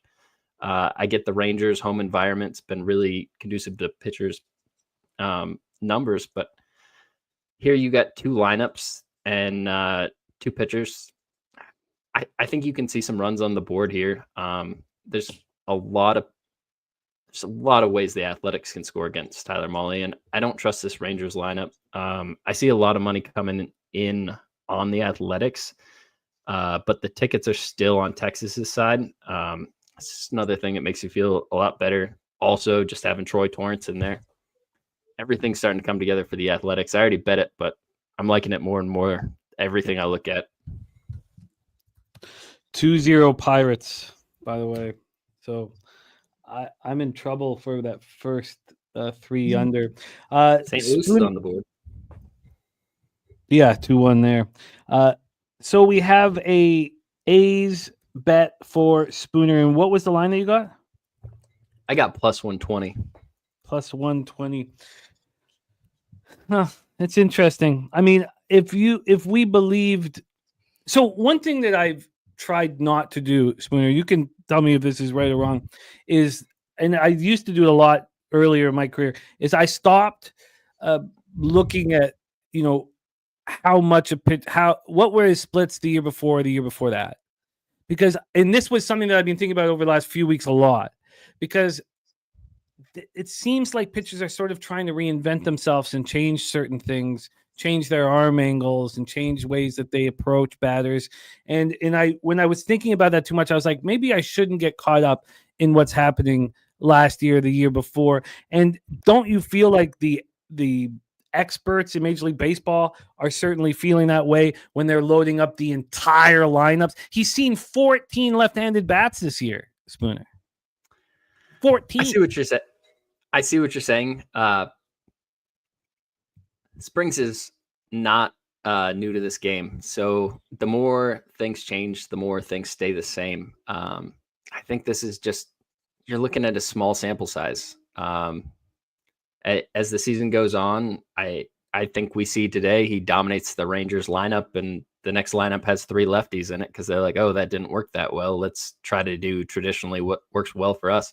I also look at this Rangers lineup, and I don't see, this isn't the Rangers lineup from last year. There's holes everywhere. Langford is the big bat that I'm supposed to be scared of when I go through this. I think the Athletics have the better lineup right now. I see what you're saying 100% about the executives lining up the righties against them and how that's not something they did in years past. But Jeffrey Springs is a major league pitcher. He's going to have to figure out how to get righties out. Right here's how you do it. Yeah, I hear that. And you have Troy Torrance on the under. So again, you know, it's a situation where, I mean, if it's been the sentiment that you have about Springs being backed in various ways that we're seeing here. Jose Bouquet, Athletics, Rangers, take it away. Yeah, Jimmy, you know I'm a Jeffrey Springs guy, I believe. I've supported him even though he's kind of screwed me at times this year. So I'm on him here again. The line moving towards him makes me feel good. I got plus no, sorry, I was making this bet while fucking stressing out about all these other bets that I've got out now, which is absurd that I have all these bets out right now. But yes, I'm going to move on the Cubs. I thought I moved on. I guess I just didn't hit enter. Or excuse me, not the Cubs. I'm thinking about the Cubs. The A's here, plus 117. Jose also on the A's at plus 117. Spooner on the A's at plus 120. Well, I'm going to need some more time to sit with this. I don't feel as smash and grabby as you guys do. Real quick, market-wise, too, I forgot to mention that 72% of the bets, 55% of the money on the Texas Rangers, 80% of the bets, 89% of the money on the under. It's just a massive move towards the Oakland Athletics. Rangers open up minus 155. They're now minus 124. So, Jimmy, all those questions were about Jeffrey Springs. I didn't hear anything about Tyler Mahle being 3-0. What do you think of him? Is he a Cy Young candidate? Is he going to lead the Rangers to another World Series? I believe the market answered those questions with the 30-cent line move towards the A's. The market has no faith or no belief in Mahle. I don't, you know. So I, you know, he's not allowed a home run this year. He's getting soft contact. He's pitching for his life, and he's pitching well right now. But I don't even think that question needed to be posed with the 30-cent move away from him against a pitcher who's got a 6 ERA and a 1.62 WHIP. That better be a fly ball. All right, 2 outs in the Cubs game. Yeah, I'll take the push, man. I'll take the push. So yeah, that's why I didn't buy. I mean, clearly the feeling amongst we got a run there in the bottom of the first in Cleveland, Minnesota as well. Did you bet the under and over that game? I'm sorry, First I forgot. 5 over 5. Nice. It wasn't cheap. I didn't think that game was going to go. Wasn't cheap. Okay, let's roll on here. Those are all the afternoon games. We only have one game that hasn't had, or two games that haven't had liftoff, and I guess I'm not moving on them at this point. But I mean, clearly, clear as day, the market is telling us that not to believe in Molly and that Springs will be much, much better. It's funny. It was a White Sox lineup that got to him too last week. You know what? We also have Cuban Connect in the house. Texas under, Philly over, Boston under, Detroit under. Let's get that all copied and pasted. You know, I guess I don't need to move on those games here if I don't feel. I mean, look, if I guess it was easier for me to trust the market in the move towards Liberator because I've watched him pitch this year. I don't know what sort of magic fairy dust Molly is sprinkling on his opponents at this point. And I don't know why Springs had such a tough time. Now, he was at home, so maybe getting out on the road, but that was a weak White Sox lineup that was all over him from start to finish. Colorado Bulls, Sunday blessings with wine and spoon. Push, by the way. Push. Oh, thank God. I'll take it. Yeah.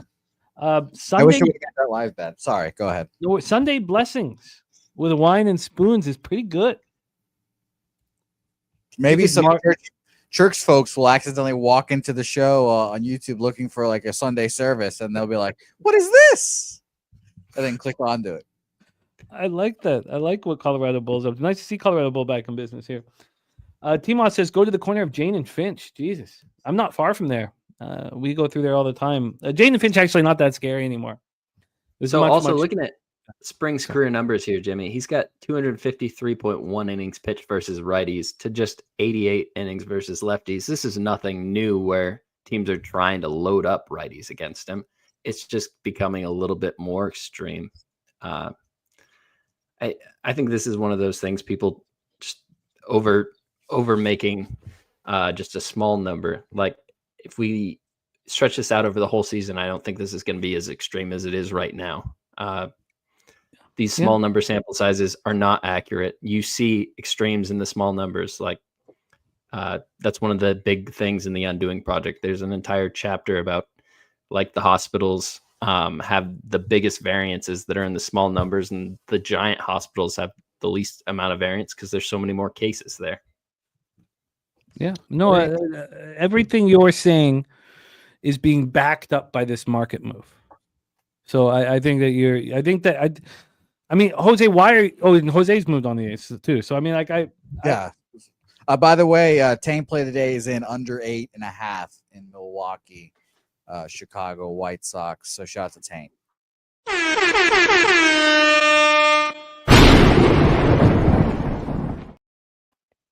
Yeah, under 8.5 there. Let me just move over to it here. Let me just go back to that spot because that's now a 9 at some books, but heavily juiced to the over 8.5. Sunday hustle and grind, spoons and wine. Rhymes nicely. Tori, when you guys do the NBA broadcasts, you got to do prime time with wine time. Oh yeah, that is good. That is good. And the spreadsheet play today, Texas Rangers. So you guys are going up against this man right here.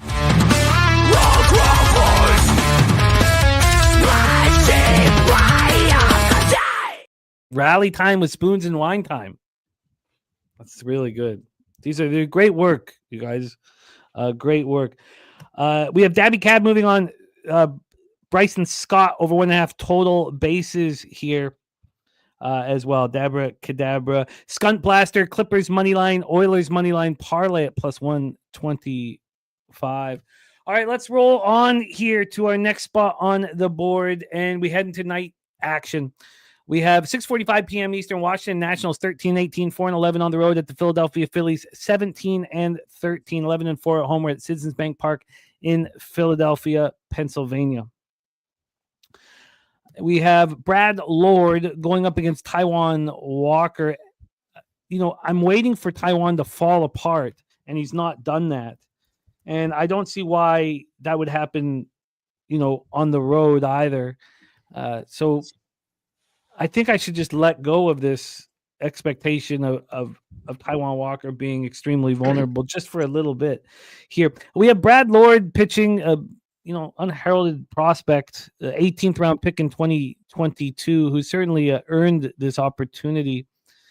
Last year, as a 24-year-old, he went from high A to double A to triple A, and he looked dominant in double A as a 24-year-old. In triple A, he looked okay, Rochester. And then this year for the Nationals, he's pitched in 7 games. He started 4, and he has not looked very good. That is Brad Lord here throwing. We have Brad Lord going up. Is Brad Lord, is he a lefty? He's a righty. Okay, yeah. Thank you. Because I just saw a picture of him. I was like, did I screw this up? Because I have the numbers against righties here. Phillies. Does he look lefty to you? Does he just look like a lefty to you? Yeah, it's got that. No, I won't say that. That's like it was a selfie picture, so it flipped the camera angle. Brad Lord is getting hit very hard by righties. 389, 978 OPS. And if that's the case, this is probably the right lineup for you. We have, he said Scott. Bryson Stott, of course. Bryson Stott is who Dabby Cab's talking about. A lefty, Harper lefty, Schwarber lefty, Kepler lefty. It's not the righties that you need to fear in this lineup. Trey Turner, Nick Castellanos, Real Muto, Bohm, and Rojas. I imagine that they'll try to get some righties or maybe some extra righties in this lineup. For Taiwan Walker, he's just pitching well. I don't believe it. 20K, 10 walk ratio. He made it through 3 innings in that 4-0 loss with the Cubs. I faded him in that spot. He also is getting all lefties out, but getting touched by righties. Not quite as hard. Righties are hitting him 289, 836 OPS. The Nats bullpen, Phillies bullpen is so bad that every over is live. We've already heard Bobano on the over. Stacks play day number 2 is on the over. And I get it. We'll go start with Jose Bouquet here, and Spooner will start Red. Oh no, let's have Jose start Red Sox Jays. Spooner, take it away. Nats, Phillies. I had a hard time not trying to fade Brad Lord here. I heard you mention Taiwan Walker and your expectations for him to pitch bad, and I feel like a lot of that's based on last season. And I remember last season it felt like he took away a starting spot from a better pitcher, and he was battling through injuries the entire season.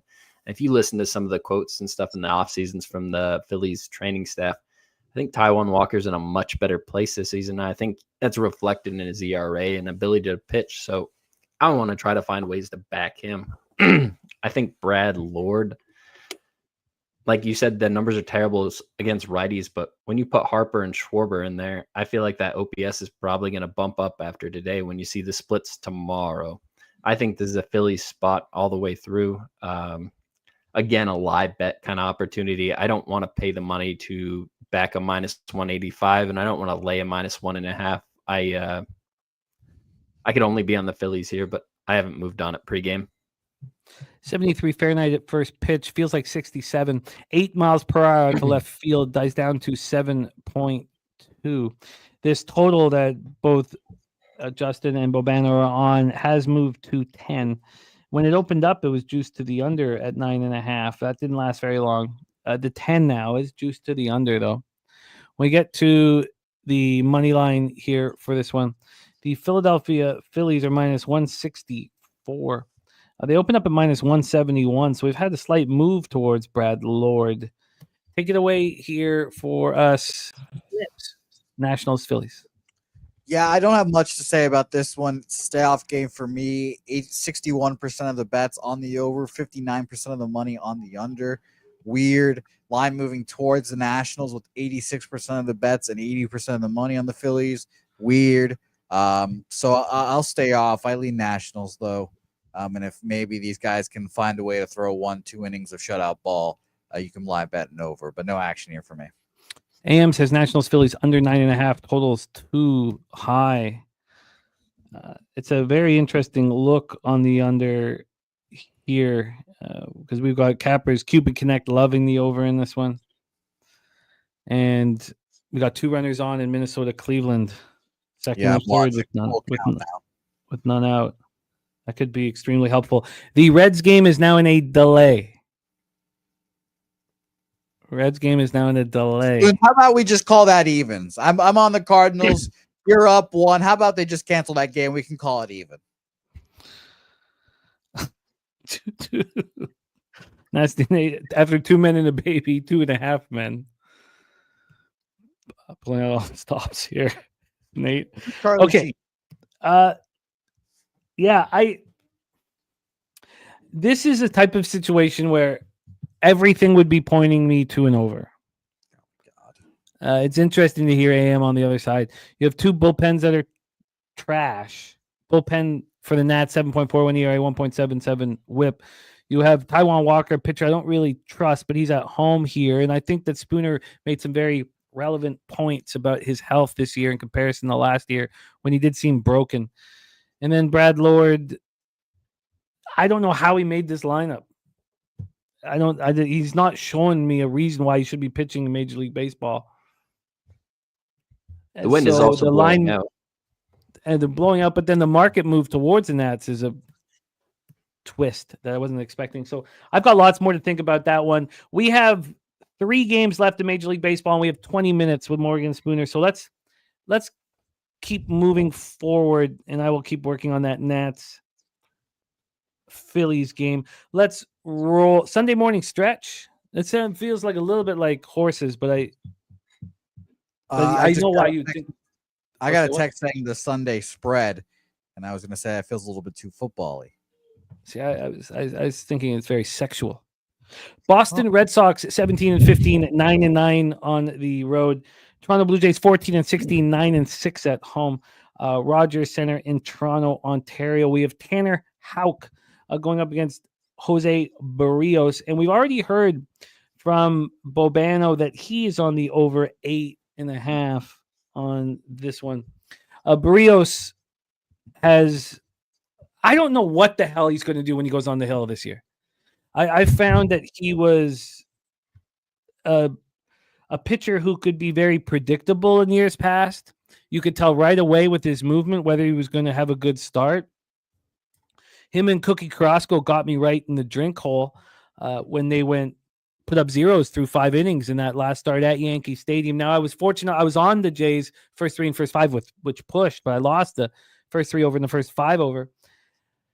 Lefties are hitting 256, 762. Righties 265, 859. I don't know what we're gonna get, and I watch him pitch a lot.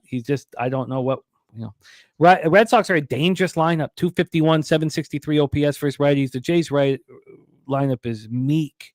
231, 625 OPS, and then you have Tanner Houck, who lefties are absolutely annihilating so far this year. 364. 1.078 OPS. And then you think, well, who are the left? Now, Santander will hit from the left-hand side. We just watched him with a 3-run shot yesterday in the 7th inning. That was beautiful. Jimenez is a lefty. Varsho and Alan Rodin. That's it.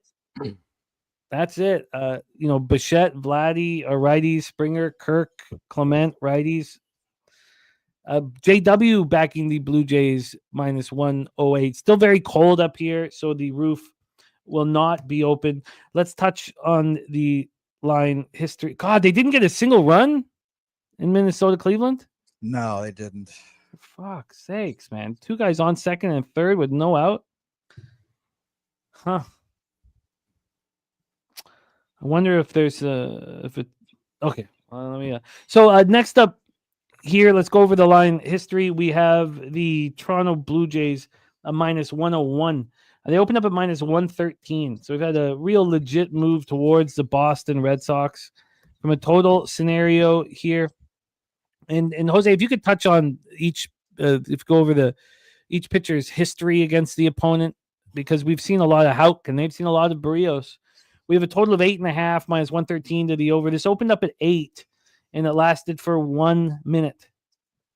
Since it got to 8, it's moved 10 cents. And when we get to the cash flow, I'll only give you the side. We'll get Jose to give you the total cash flow. But on the side, 80% of the tickets, 68% cash on the Red Sox line, moving towards Red Sox. Jose Bouquet, your Red Sox, my Jays in play. Take it away. Yeah, obviously a tough game last night. I think the Red Sox will have some, I don't know. I think if you blow a game like that, 6-run lead, I think they come out with a little fire today.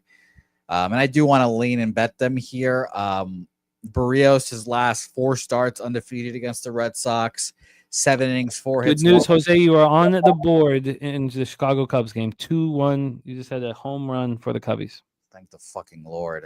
That's the game. I've honestly now stressed myself out a lot because now I've put a substantial amount of funds on this Cubs team, and I'm sitting here squirming in my seat now, just like, oh God, it's the worst. But whatever. Like I said, Barrios undefeated in his last 4 games at Boston for 3 of those 4 games as well.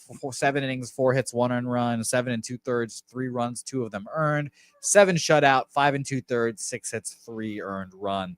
Those starts, by the way, span from this year to 2023. Those undefeated streaks. The last one that won this year, 7 innings, 1 earned run, solid. Now I'm a little worried about looking at Tanner Houck's previous starts against the Blue Jays because of how bad he has been. He is not the same pitcher that he was last year. And this is kind of like Andrew Bailey's like big project right now. Like, how am I going to figure out how to fix Tanner Houck? Now, his last start against the Blue Jays on the 9th, earlier, I guess I wouldn't say earlier this month, but beginning of last month, 6 2/3, 5 hits, 1 earned run, 2 Ks, 2 walks. I just don't trust him. I can't trust him. I don't want to make any bets on him right now. The only reason I'm not on the Blue Jays is because of how bad their offense has been, horrific. And I kind of did want to lean over, but again, I just didn't want to bet a bad Blue Jays offense. Last 15 days against righties, Toronto, 73 weighted runs created plus, 3rd from last, horrific. Boston, 2nd best, 139 weighted runs created plus. Full season, Toronto is 28th, 81 weighted runs created plus. Boston is 8th, 112. So yeah, I lean over with Bobano. I lean Blue Jays with Tanner Houck pitching as bad as he is, but I'm going to stay off this game and pray to fucking God that the Cubs can come through for me. And Cuban Connect on the under. Very interesting. Duran over 1.5 bases for Justin McKelvey. Spooner, Red Sox, Jays, AL East action at the Rogers Center in Toronto. I don't know how anybody could back Tanner Houck right now. This is not a guy that I have faith in. I'm looking at his numbers in the past versus Toronto. I'm looking at his numbers on the road this season. I think maybe you could try to back him at Fenway, but this has to be a fade spot for Houck, in my opinion. So then I go look at Barrios and I see the numbers he has. And that's kind of where I turn to you, Jimmy, because I believe this lineup can get to Houck. I know they don't necessarily have the lefties, but the numbers in the past are there, and I believe they can get to him. I just don't know what I expect from Barrios, to be honest. At home here in this start, there's a few bats I kind of worry about in the top of the Red Sox lineup, but after you get through that, it looks very, very easy to pitch through, and I think Barrios is not necessarily done yet, so I want to back the Blue Jays. The price, the line movement, it doesn't correlate for me. It didn't make me move right away, and I don't really expect to. But if I was it's gonna be a J spot. Yeah, I agree. I mean, the market isn't really cooperating, but he was really good at home last year. Get the fuck out of here! 2-2 ball game. They fucking pull the first 5 push out of their ass. Yeah, they've been very. Fifth. Moving on Troy to live is very a great call there. I mean, it's just year after year, whether it's the 2023 splits, 2024 splits, or he's phenomenal at home. Here, he had that opening day start where he got completely destroyed. I would want the Jays first 5. Mr. Belvedere. I would want the first 5. The issue here is, why is the line moving towards Houck and moving towards the Red Sox? I I was wondering with think travel and everything, is somebody going to miss today's lineup? If it's a player related thing, it'd make me much more comfortable because I perceive it as sharp action right now. So, Have we yeah. gone over tickets? I see 68% of the money on Toronto and only 54% of the actual tickets. Yep.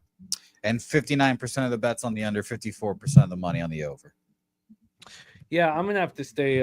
I'm gonna think about it longer, but it doesn't. I really want to try to have things correlate here, and it's not happening. We have a lead in Chicago. We have a lead. My God. Let's fucking go. This is why fucking live bet it 3 times. Fuck you, Paul Skeens, and your hot ass girlfriend. All right, let's roll on. Next up for us, Spooner going to be getting this one started 9:38 p.m. Eastern. The Detroit Tigers 19-12, 6-9 on the road at the Los Angeles Angels 12-17, 5-4 at home at Angel Stadium in Anaheim, California. By the way, I haven't been going over the spots here that our guy TJ has attacked. Mets -1, Milwaukee -1. And he is also on that first 5 under in St. Louis, Cincinnati. That we'll see if that, how that bangs out here. Mets -1, and he's on the Detroit Tigers money line. So we do have the corner of TJ and Bobano Boulevard. Casey Mize going up against Yusei Kikuchi. The market went heavily against Casey Mize when he was expected to start last Thursday. Then last Friday came along and the market wasn't quite as heavy against him, but was still slightly against him. I don't get it. He's pitching at an elite level right now. Maybe just under elite level, but I think he's, a number 1 overall pick who's delivering here. AM is on the over 8. We have Casey Mize destroying lefties, and righties are getting to him, but not with a ton of power for a 288 average, 738 OPS. Yusei Kikuchi is getting hit by righties. He's always been able to take lefties out, but you would imagine that the Tigers would put a lineup of all right-handed bats against Kikuchi here. So I don't know if they're capable of doing it. They have McKinstry, Green, Jace Young, and Sweeney all hitting from the left-hand side. So I don't know if they're capable of doing it. Tigers are also hitting lefties hard, though, 257, 35 OPS, so maybe they don't feel the need to. Angels versus righties, 216, 673 OPS. Angels bullpen has been horrific, and the Tigers bullpen, again, just like last year, is very strong and just gets the job done. The weather is 66 Fahrenheit, 8 miles per hour to right center, dies down to 5.4 miles per hour. The line history here has... let's move over here. Line history-wise, we have the total at 8.5 at a pick'em. This opened up at 8.5, went down to 8, back at 8.5 right now. This 8.5 started getting hammered to the over. It was -117 to the over. We've gone 11 cents backwards since that point. And when we get to the money line for this spot, we have the Tigers at -122. They opened up at -118. That in and of itself is fishy. Very fishy. AM says Tigers are going to bully the Angels team after a tough Astros series, picking on the special ed team. Let's hear from Spooner. Tigers, Angels, take it away. So I think this is a spot where the books are asking for Tigers money. I like the Tigers. I like Casey Mize. I think he's a really good pitcher. I think this lineup is healthy. I look at this, and both of these teams have to travel. It's not like the Angels were sitting here the entire time, but the Detroit team has the worst travel spot. LA is just coming down from Seattle, and then I look a little closer, and LA's game yesterday, Trout came out of the game with a knee injury, legging out trying to beat a double play, and that's a knee he had 2 surgeries in the past 13 months. So that's a little bit concerning. I don't know that he's in the lineup. I guarantee he doesn't play today. No fucking shot. But I think what I heard was that it was precautionary and he's probably going to play. So I see plus money on the Angels. Detroit really comes down to me. Kerry Carpenter is one of the best hitters in baseball versus right-handers, and he's not versus lefties. So when you take Detroit's best bat out of the lineup versus Kikuchi, I don't know. I think this is an Angels spot. I want to see lineups. Mike Trout, his health has burned a lot of people trying to predict it for the last decade. So I want to see what the Angels put out there, but I could see myself getting on the Angels here. I really like Detroit. I think they're going in a good direction as a team, but I think lefties pose more of a problem than their numbers actually show on paper to this point in the season. Interesting. We have wine time on his Angels, but he thinks Trout sits, and he says Ron Washington said it wasn't a significant injury. Let's hear from Mr. Bouquet, Tigers, Angels. Yeah, I think this was a pretty fishy line. I think it's pretty cheap for the Tigers, honestly.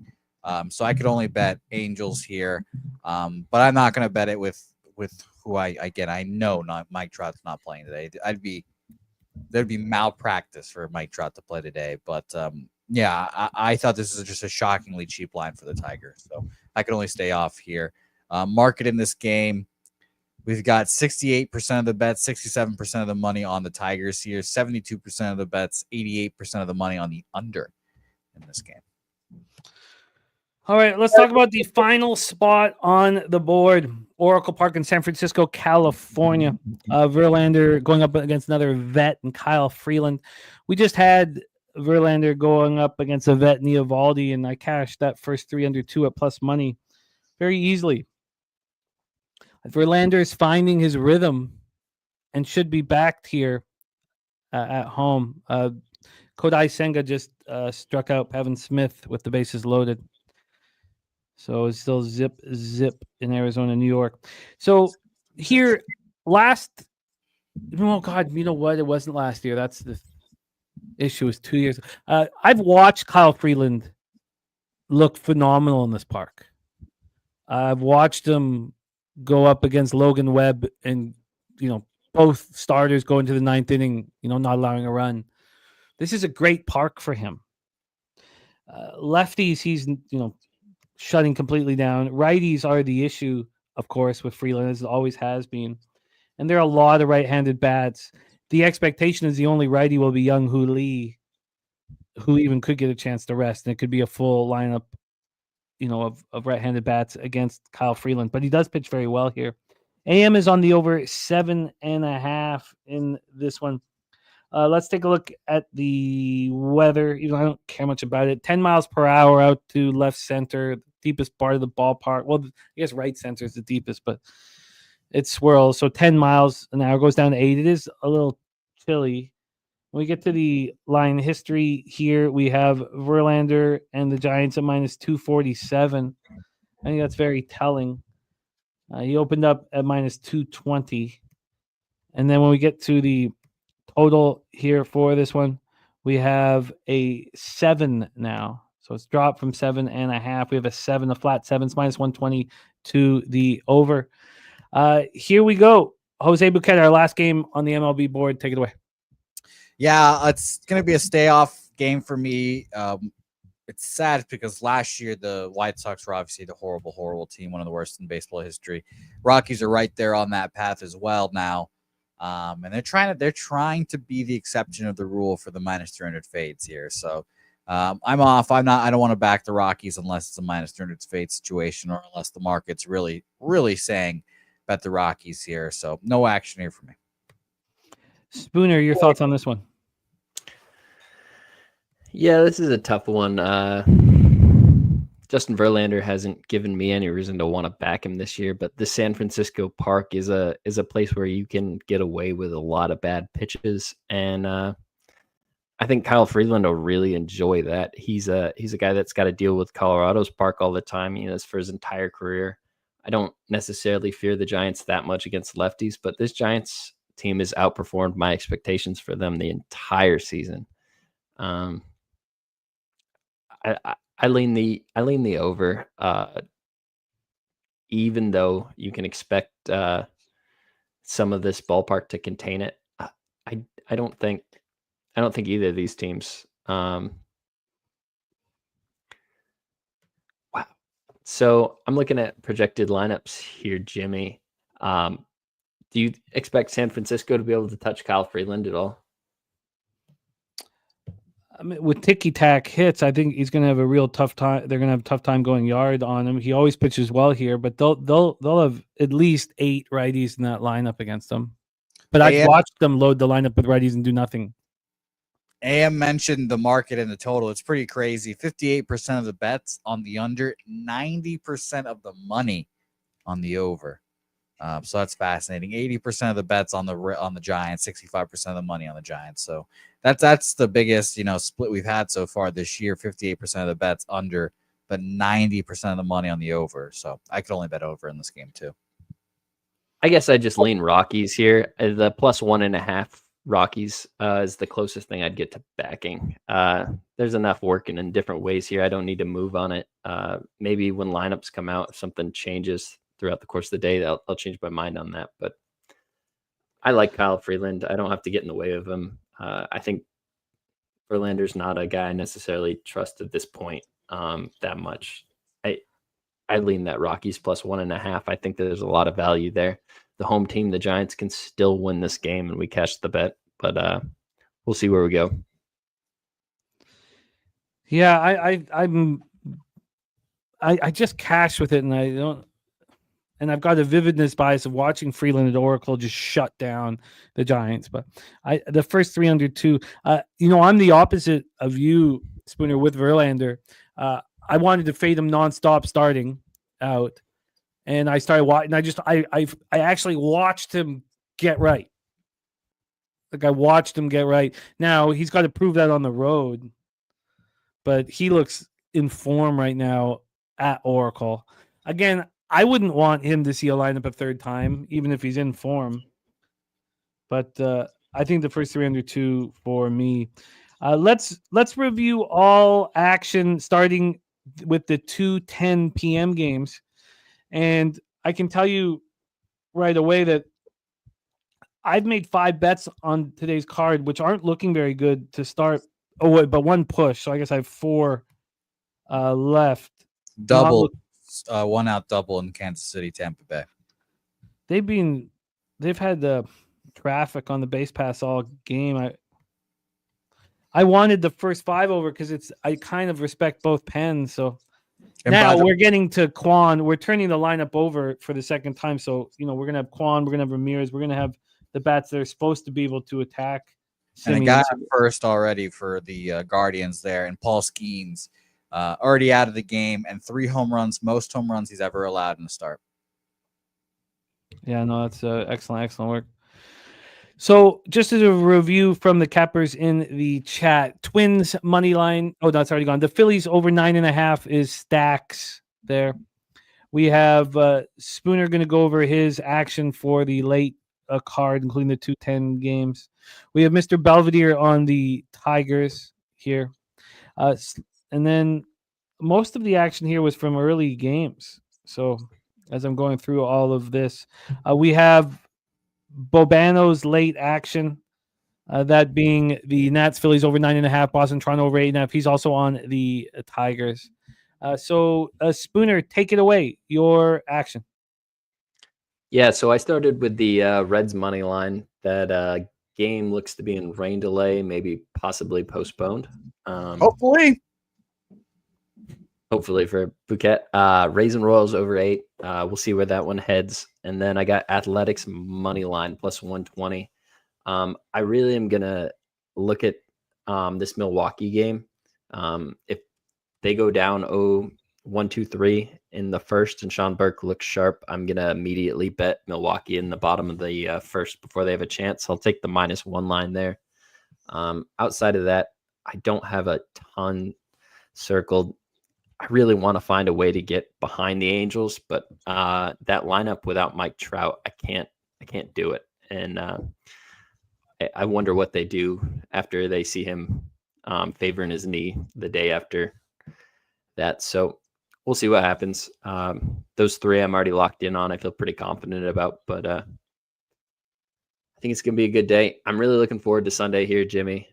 Sorry, it kind of cut in and out there before, but Wine Time and I are going to break down the entire baseball card, look at things in just a little bit different way. I think Wine Time and I both enjoy having some more free time on Sunday, a little slower paced. We don't have to necessarily rush through things and can talk in our own context, but I think it'll be really good. I'm looking forward to it. I like to keep seeing those names coming in. There's some really funny ones here.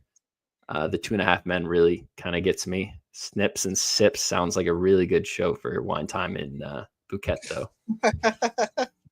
Sunday service is nice. I like that. Yeah, there's a bunch of good ones. So we got to go over. There's some that are like a little pornographic as well. I saw Cab say breaking bouquet with wine and spoon. I was like, oh my God. Jesus.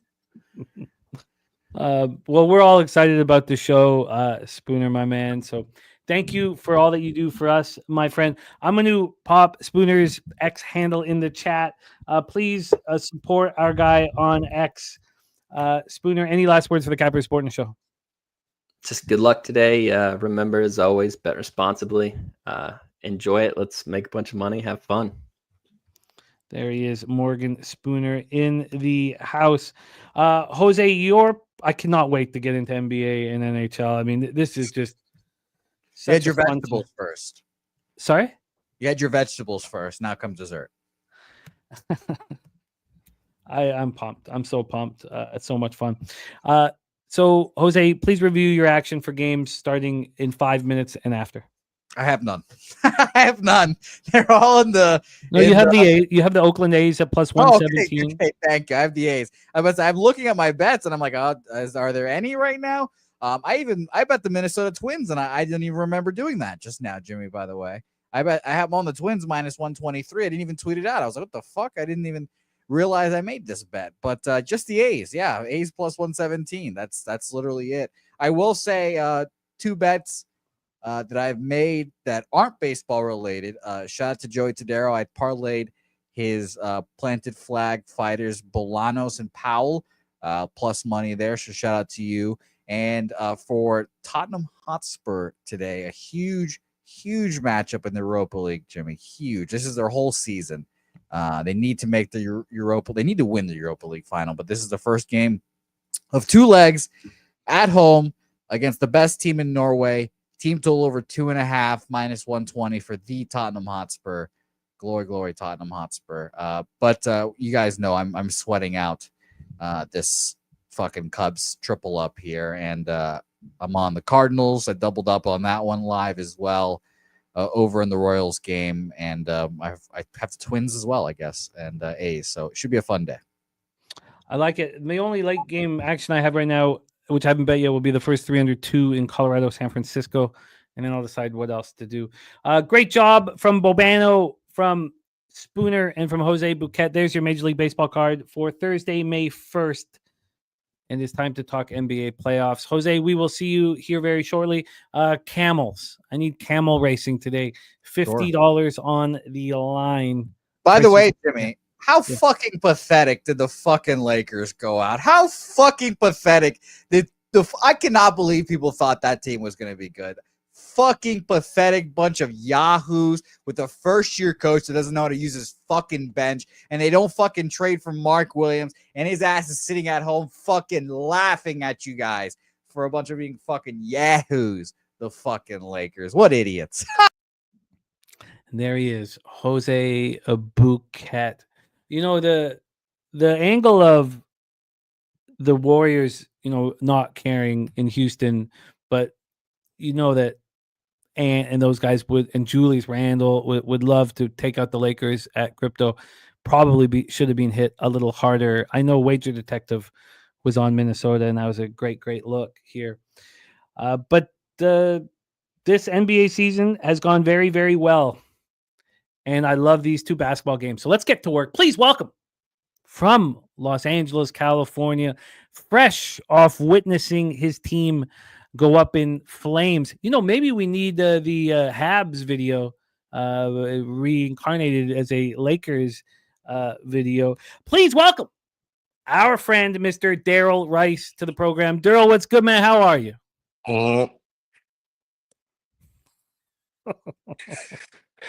La plus grande franchise dans l'histoire du hockey. Yeah, we need that. We need You that know, for the you know what, Lakers. man? Yeah. Jose would say some fucking slick shit like that, right? He would do that. He absolutely would do that right now, knowing goddamn well I was going to come on the show and just talk that slick shit. But Boston's not winning this shit this year. No. All right.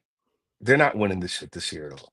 So laugh now, cry later, which is exactly what's going to happen when they get smoked. Whether it's in the championship, whether it's in the semis, they're going to get smoked. Okay. That's all I got to say. I don't know if they're going to get smoked quite like you guys did. I Whoa, think whoa, they're going to whoa, get eliminated. whoa. You think they're going to? You think the Cavs are going to beat them in 5 on their home court? You know what, Jimmy? I don't appreciate your tone. I don't think I appreciate your tone right now. That's kind of slick what you did there. That's, you know what? That's kind of slick. I don't know if I appreciate that. I don't know if I appreciate that. Okay. You know what? Fuck all that. All right. The thing is this. JJ has got to be the smartest dumb person I've ever seen in my life. I don't know what he was thinking. I have no idea. And as quick as I thought that LeBron playing the 5 would work, man, that was out in about 2 minutes of the game. And I don't know how you could get together with your staff and think that playing Braun at the 5 would actually work. Like, whoever had Gobert, like rebound props yesterday or point props, and laddered that shit, you need the fucking Nobel Peace Prize, because there was no stopping what he did yesterday. So, yeah, it's disappointing.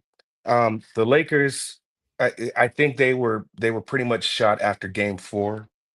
There was just no coming back from that. And man, Nico is starting to look a little prophetic, isn't he?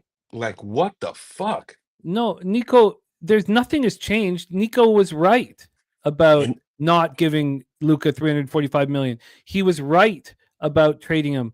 He was so wrong. Not shopping about what he traded him for. What he traded him for. Could have set his franchise up for 10 years. Yeah. So yeah. Absolutely.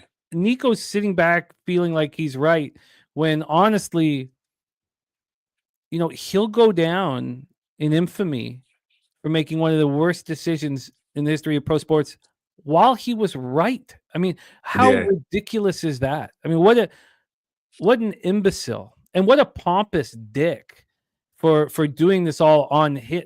Watch it. I'm going to handle this all by myself. No, you open this up to the highest bidder and you set your franchise up for the next 10 years. I mean, it's just yeah. That was the stupid part, and I think that stupid part overlooks him being right. What, Jose? What the fuck? Can you believe people in the chat like Swish are saying it hurts now, but we're gonna get Giannis soon? You can't fucking you stole Luka Doncic from the fucking Mavericks, and that's not good enough. Oh my god, the Lakers are in shambles. They're fucking stink.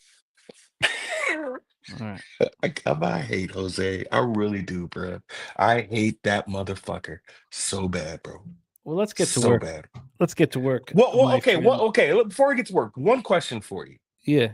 And in your opinion, Jimmy, and I'm trying to get this. Do you think somebody on the team or even the coaching staff has even spoken to Luka about how bad his defense is and how he needs to step it up? I mean, do you think JJ has had that conversation with him yet? You think LeBron put him to the side after they've seen film about all the fucking blow-bys? About how this motherfucker is definitely Chris Paul 2.0 when it comes to him being a fucking cone? Do you think there's been any discussion? Or they just let Luka just do what he wants? I think the time for that discussion will come in about a month. Okay. So it has not happened at all since he's been traded. No, you want to make him feel as good as possible coming into a new squad. You want Yeah, so I no, I don't think that's gonna happen. If you think he's Okay. bad defensively now, wait till he's 30. Mm.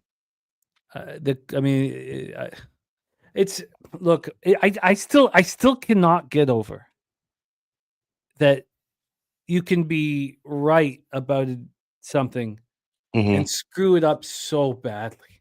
Like I'll never like. It's one of those things. I'm just dumbfounded. I just can't. But again, the state of your franchise is fine. Yeah. JJ Redick getting out coached in his first year as a coach, he'll have a lot to think about. He's always acted like a, entitled child. He's always now he's smart. You're right, and he was a excellent athlete, and Mhm. he had a strong career and all that stuff. But even in the pressers, he acts like like his feelings are hurt. And All he's the not going to time. give you the time of day and all that shit. And it's just again, it's unbecoming of him. But you guys are going to put it all together. You have to go all in right now in LeBron's last season, Mhm. which we expect is this year. You could tell in his face that is he ready to go through it all again, which we will Yeah, expect I him think to. he is a full year, a full off season. Yes, I believe he got one more in me. You know what I'm saying? That's how it's gonna go for LeBron. So yeah, okay. But I also think that LeBron is going to want the accolades in each building. Mm. So LeBron's not going to. I would have enormous respect if he would keep it quiet, but he's not. He's gonna want everyone to know when he's retiring, so he can get, in every arena get the accolades from. So he'll let us know when it's his last year because of his the way he handles himself. Which look, I'm not. There's so many people I know that dislike him so much. I'm not one of them. I'm not one of Yeah, them. But he'll let us know. yeah, He'll yeah, let us know because he wants it. But yeah. let's No, get to work here, let's my get to work, friend. brother. We Let's have get to two work. phenomenal basketball games. Yeah. I've bet them both with Mm. enormous confidence. We have BJ's best bet here on the LA Clippers, which we'll be talking about in the second game. But I love this first game. Yeah. And I don't care nearly as much about the market moves in the NBA. I don't care about them at all. I feel like they're really explainable. When things are inexplicable, then you have to bet the other side in the regular season. Hmm. But in the NBA, I can explain them. And again, like I told you guys with the Rockets game, this is not about X's and O's. X's and O's won't lead you to the money. This is about situational gambling, and I feel like it's my wheelhouse. So in game one here that we will be talking about, I am confidently Mm. on the Detroit Pistons in game Mm. 6. It doesn't matter that I was on them in game 5 in New York. I've not lost a bet in this series sidewise so far, and I'm not about to start losing them tonight. Without going over all these numbers, which I will do, Okay. the Detroit Pistons in game 6 at home will make up for the losses in games 3 and 4 and will give that gift to their fans tonight. I think that the Pistons win comfortably in this basketball game. And then I cannot wait for game 7, which I expect the line and the market to really tell us how the Knicks are going to win by 5 or more points in game 7. So that's how I see this script. I see the Pistons. The Pistons were the angry group in game 5, and that has not changed in game 6 because they haven't delivered a home win for their fans, and they're going to do that tonight. That is my feeling. Let's go over the line history and the cash flow here. On the money line, we are looking at the Detroit Pistons. at minus 118. It opened up at minus 133, a 15-cent move away from the Detroit Pistons, and that doesn't bother. It couldn't care less.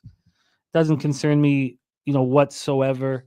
I bet the Pistons at minus 115, so it moved even further at that point. Now we're at minus 118. I don't care. I don't care if it ends up at plus 100. From a total standpoint here, we have a 213.5. This opened up right there. It's a pretty sharp line. I don't feel like I have the edge on this one. We have the rare playoff matchup where they played at a faster pace than what both teams were. Well, the Pistons have slowed down a little bit, but the Knicks are playing almost 2 possessions faster in these playoffs. The Knicks, they're shooting almost the exact same from the field. The Knicks are shooting quite a bit better from 3. But that was something the Knicks did all year. They shot better than the Pistons all year, especially over the last little bit. Oh, I love seeing that. Royals 3, Rays 1. BJ says market kept me off. Again, you've seen me here, BJ, and I'm on a huge run in the playoffs. And look, the market doesn't need to correlate like it does in the regular season, BJ. And we'll talk. Like, I love Cab. BJ is such a monster, and I hope to cab with him, for the next 30 years. That's about if I got that in me. And we'll go over this more and more and more. But I really don't. I think it's different, BJ. I think it's different in the playoffs. You don't need the market to correlate like you do in the regular season. So those were extremely tough losses. You'll hear the word in games 3 and games 4. You'll hear the word deflating. And that's wrong. These were not deflating losses. You have to learn how to win. And the Pistons won 14 games last year. They're learning how to win with Bickerstaff. And they believe they're going to come back and win the series. And 13 teams in NBA history have come back from a 3-1 playoff hole. And Bickerstaff was the assistant coach with the Rockets back in 2015 Western Conference semifinals. Bickerstaff has done it before. And he's going to have this team believing that they're going to do it again. And I'm going to be interested in the Knicks in game 7 if the line is right.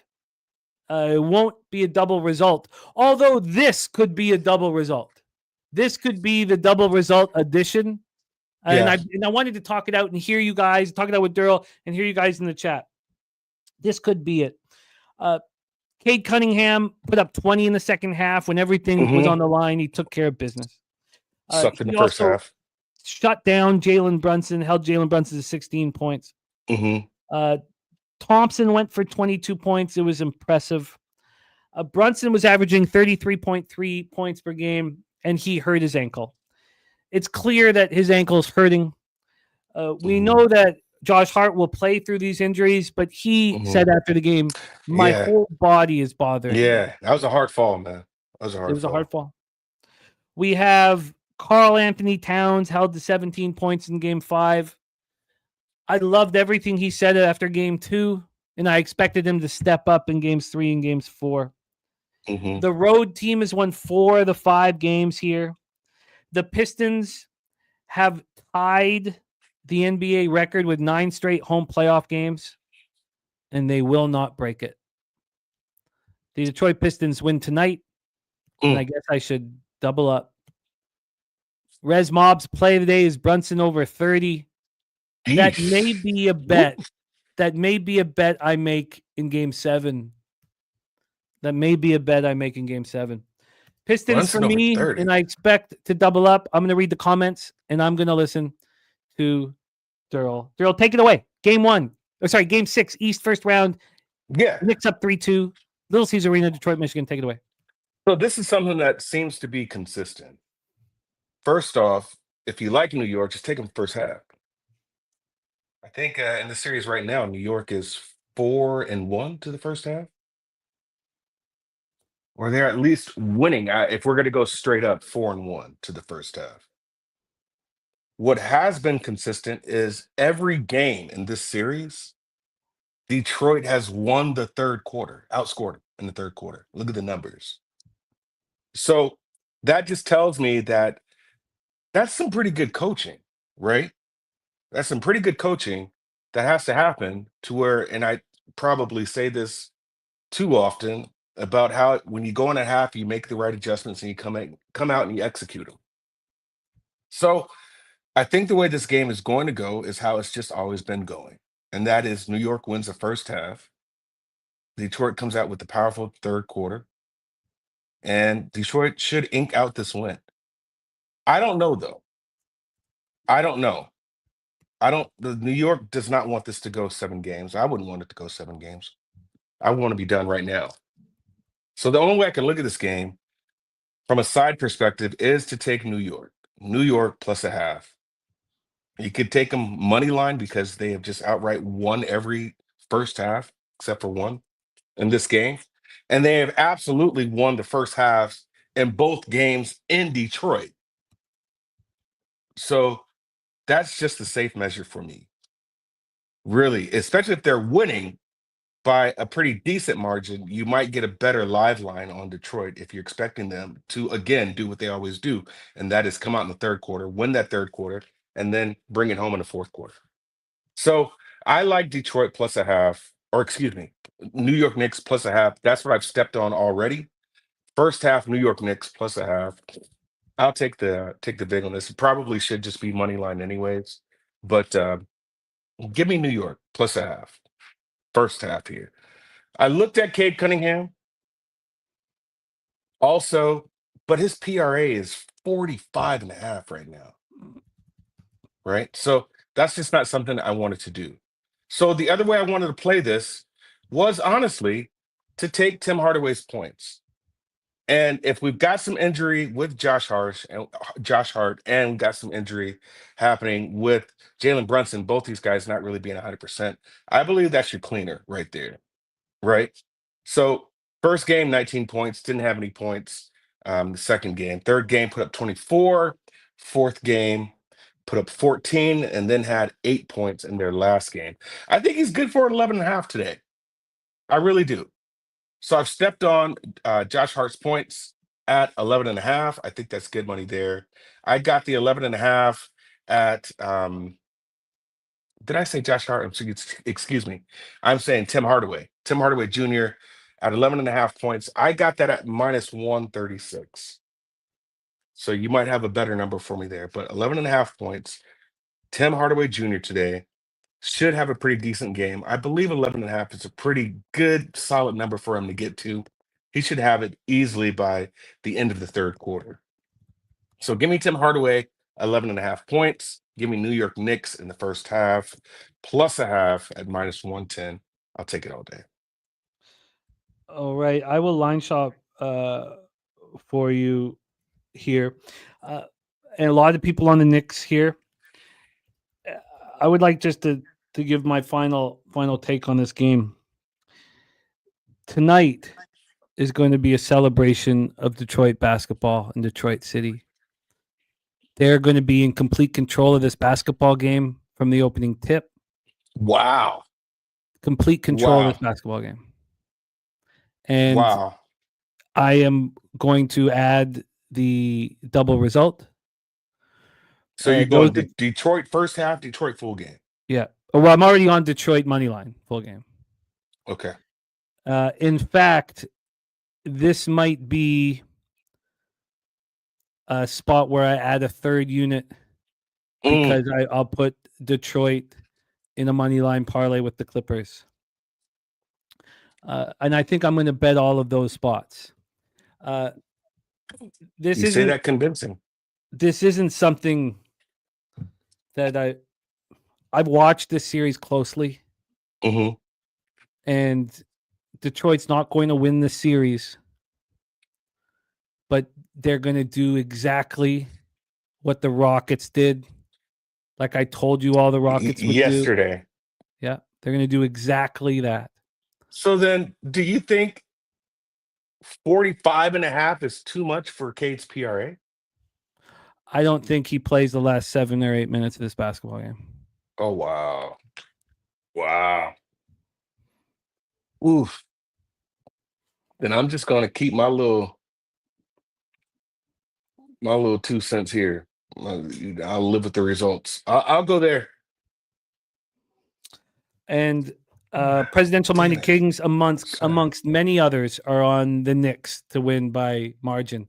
This is again situational 101. It's the Pistons are going to take out all the aggression from losing games 3 and games 4. And the more points they beat the Knicks by, the more confidence you can have in the Knicks bouncing back in game 7 at MSG. So, again, okay.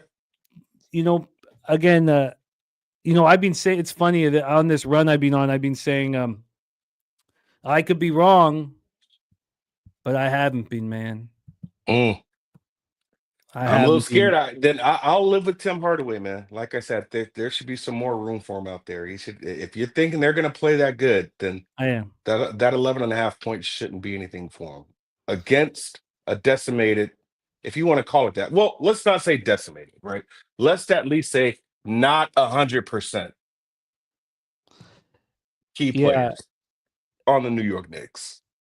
So maybe he's got a little bit of pep in his step, and that's crazy, Jimmy. That's crazy.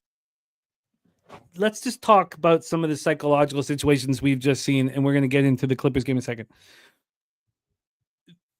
There is a dislike for the Lakers for people who aren't from LA and aren't Lakers fans, right? God, yes. They get pathetic. Everything. They've had the superstars and all that stuff. So there was a feeling for an ex-Laker and Julius Randle, an up-and-coming superstar in Ant Edwards. Let's do it on their floor. Let's beat them on their floor. The Warriors, and I hate to say this, but just like the Knicks, know that if this gets to a 7th game, we're going to win it in front of our own fans in Madison Square Garden, and it won't be that close. They know that there's another game. This is a Detroit team that had 2 wins snatched from them by the New York Knicks in front of their own fans, and they're going to play their best basketball game of the series here tonight in Detroit and win the game comfortably. That's my belief. And again, we have an angle and an edge. We bet it. And if we're wrong, we deal with the consequences, which I will deal with. Right. Okay. I mean, that's a very good argument, Jay.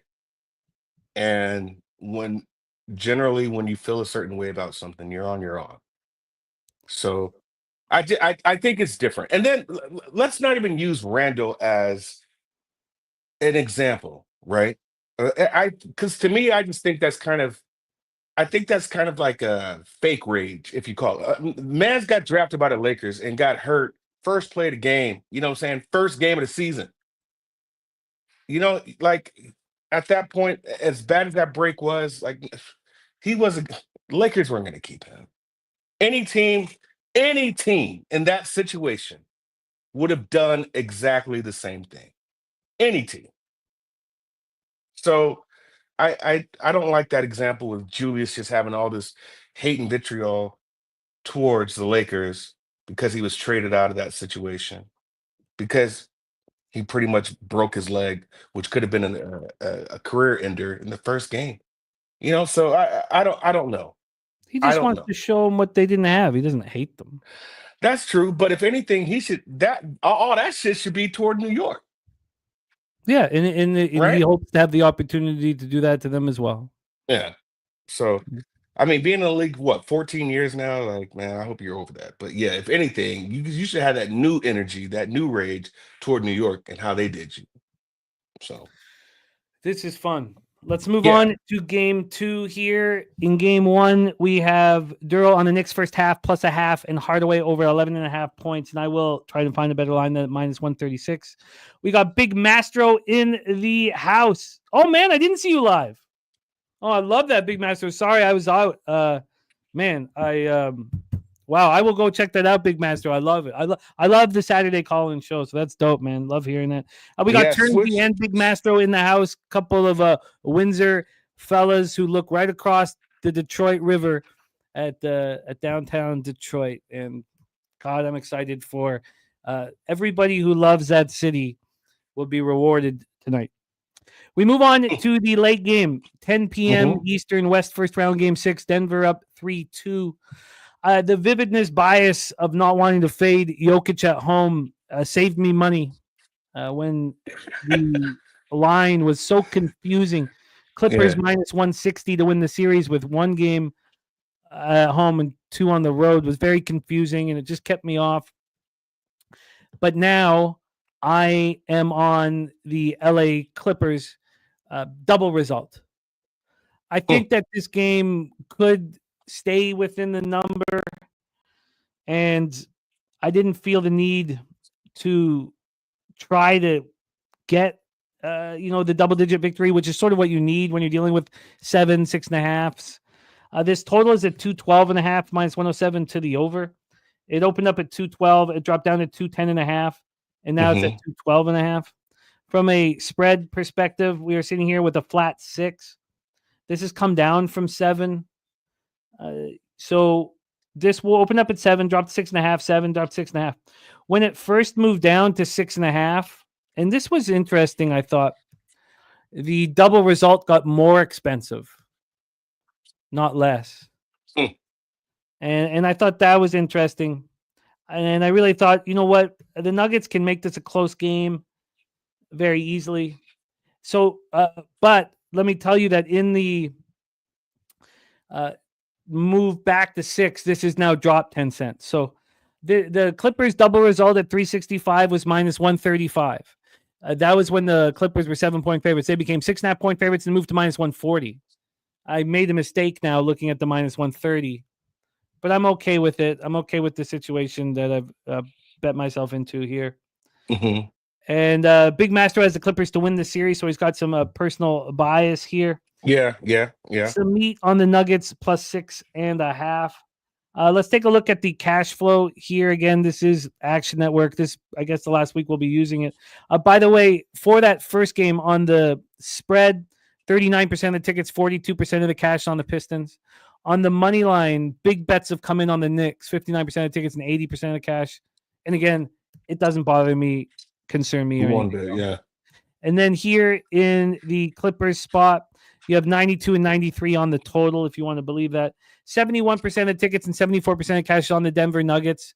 Again, Billy Friedrich is on the Nuggets money line. That's the pig milk play today, and we know how strong pig milk has been over a real long period of time. This series is playing at a very slow pace, 91.79 possessions a game, but you have way, way better efficiency in this basketball game. Or a viable thing is that you have much better defense in New York, Detroit. And I think that's probably the reason why the offenses aren't as efficient. There are some questionable moments defensively from these two squads here, but they play at a slower pace. The Clippers are shooting 48.6 from the field and 38.8 from 3. The Nuggets are shooting the exact same from 3 and 46.6 from the field. Aaron Gordon's buzzer dunk was, almost usurped by Jamal Murray going for 43, 8 threes, 17 of 26.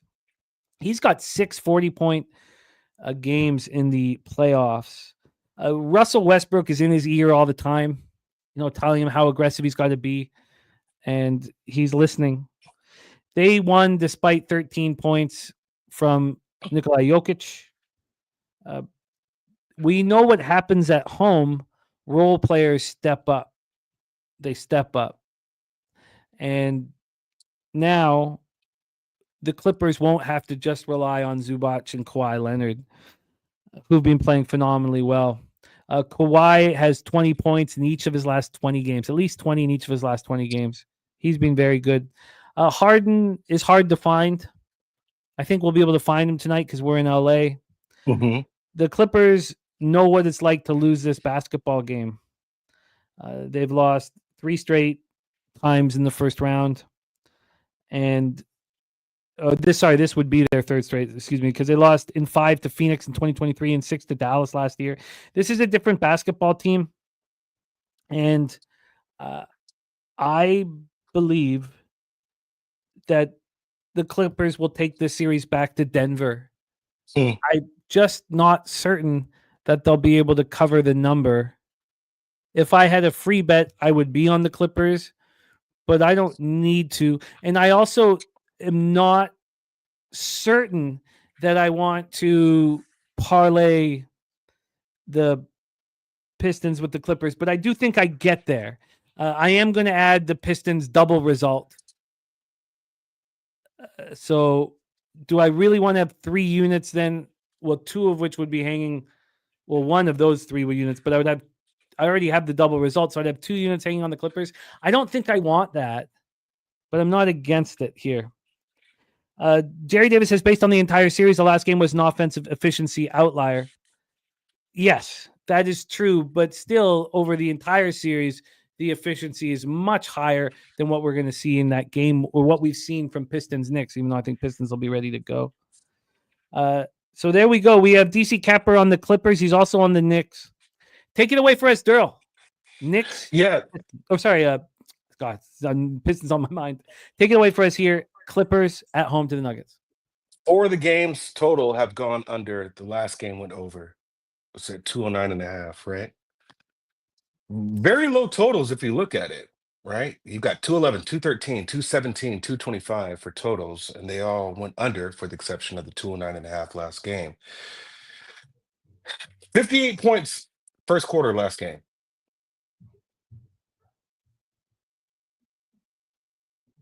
$49 points the game before that.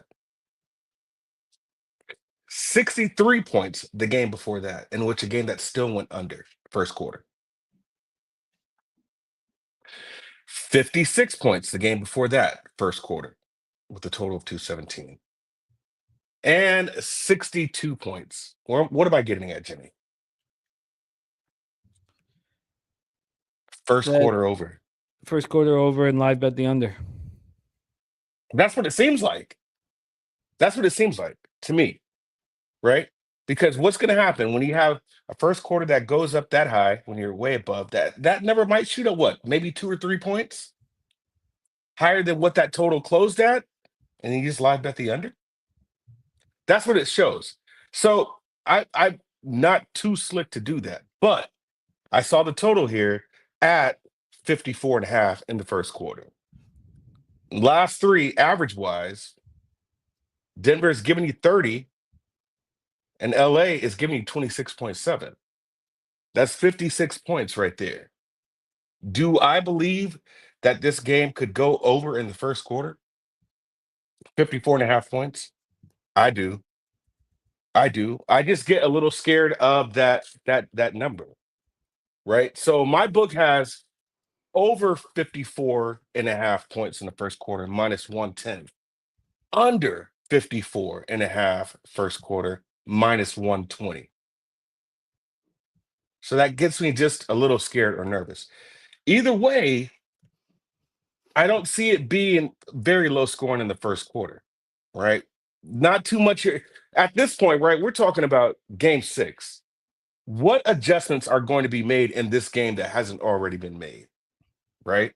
So now it's just execution and making shots. Give me over 54.5 first quarter. I'm going to try. I don't like that number, like I said, because it's costing you more money to play the under, which means the books think that this is going to go under 54.5. So I don't like that, but I'll stick to my guns on it only because of just the body of work that we've seen out of them, where they've only went under the first quarter, like at least one team not hitting 30 points in one of these games. So 54.5 with this total, it's low enough. 212.5, it's low enough for me to say that at least we can get a 27-28 score in the first quarter, or at least one of these teams can hit 30 and the other one can give us 25, right? So I'm good with that. Give me 54.5 in the first quarter. I do like that play. And then also, I'm going to give it to you now.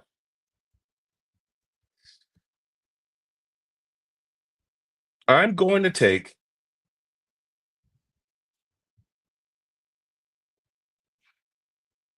I'm doing it now as we speak. Michael Porter Jr. over 2.5 threes at plus 120. Michael Porter Jr. over 2.5 threes at plus 120.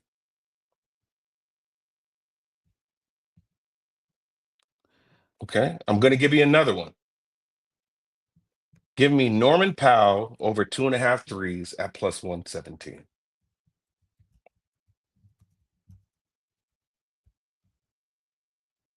These are the plays I'm making right now. You are in business. A couple notes on your action here. Offshore, the 11.5 is juiced heavy on Tim Hardaway because the offshores are now giving out 12.5. So that's why I you're already hit dealing. the. Okay, Sorry? so 12. I already hit the. Well, I hit the 11.5 at minus 136. So Yes. I mean No, you know, that's actually a good sign, right? Now we're talking. Yeah, that's a great sign for Tim Hardaway. absolutely. What do you see for the 12.5? Sorry, let me go back to it. Sorry, I moved over. But I mean, stick with the 11. I believe 11 it and a was half. even money on the over. Even Yeah. okay. So that's probably just been a recent move, huh? Yes. That would Yeah. have been a recent move Let me here. see. I'm gonna Over see. 12.5. It's even money to the over Yeah, and minus I like that. 132 to the I would under. ladder that, but I'll keep it as is. Yeah, By the I way, like that. it's now 7-1 Royals. Again, there's certain factors that are at play in certain games where the numbers aren't going to help you. Like, I understand why, looking at those pictures, looking at the situation that, AM, Bobano, these guys are on the under, but it could be just so simple that night games we all bet unders in Tampa, and the 1 p.m. games we bet over. AM says these runs have nothing to do with weather. Okay. However you want to explain it to yourself is fine. Again, we don't need to take the same card of the party. No, I'll go over all of the bat by bats there, AM. But however you want to explain yourself is fine. Here, I mean, we're talking about their best pitcher in the Wizard of Oz getting touched up early. I mean, I don't know how you can find that, but it's all good. Then here with the action for your threes here on offshore. Let me grab that up here. Very quickly. And we have your first 3-point prop with a Porter, and the next one with Storm and Norman. Let's grab that here. Yeah, and Rez makes a good point about Aaron Gordon. But man, I played Aaron Gordon's rebounds for the first time last game. It was at 5.5, and put 2 units on that man, and he gave me 4. So I just got burned on it. But I would say that's a pretty good play. Also, I'm in church on that one. Porter over threes here is plus 156. Let's knock it. Like I say, my local, man. It's but interestingly enough, you're getting a better line than here offshore on Powell over threes. Only plus 107 here, so that's good. All right. Darryl on the first quarter over, and here offshore, you could get that first quarter over at 55. So that's a good sign. So if you wanted the 54.5 here in this one, they'd give it to you at. Oh, sorry. It just moved, in fact. Wow, it just moved. So it moved while I was looking on it. So now the over 54.5 first quarter is minus 112. Interesting. Okay. Interesting. Yeah. So that just moved in your direction, which is good. All right, we are in business here. We're about to get into the National Hockey League in this one. DC Capper, we're just about to cap NHL, my friend, so it's going to be a lot of fun.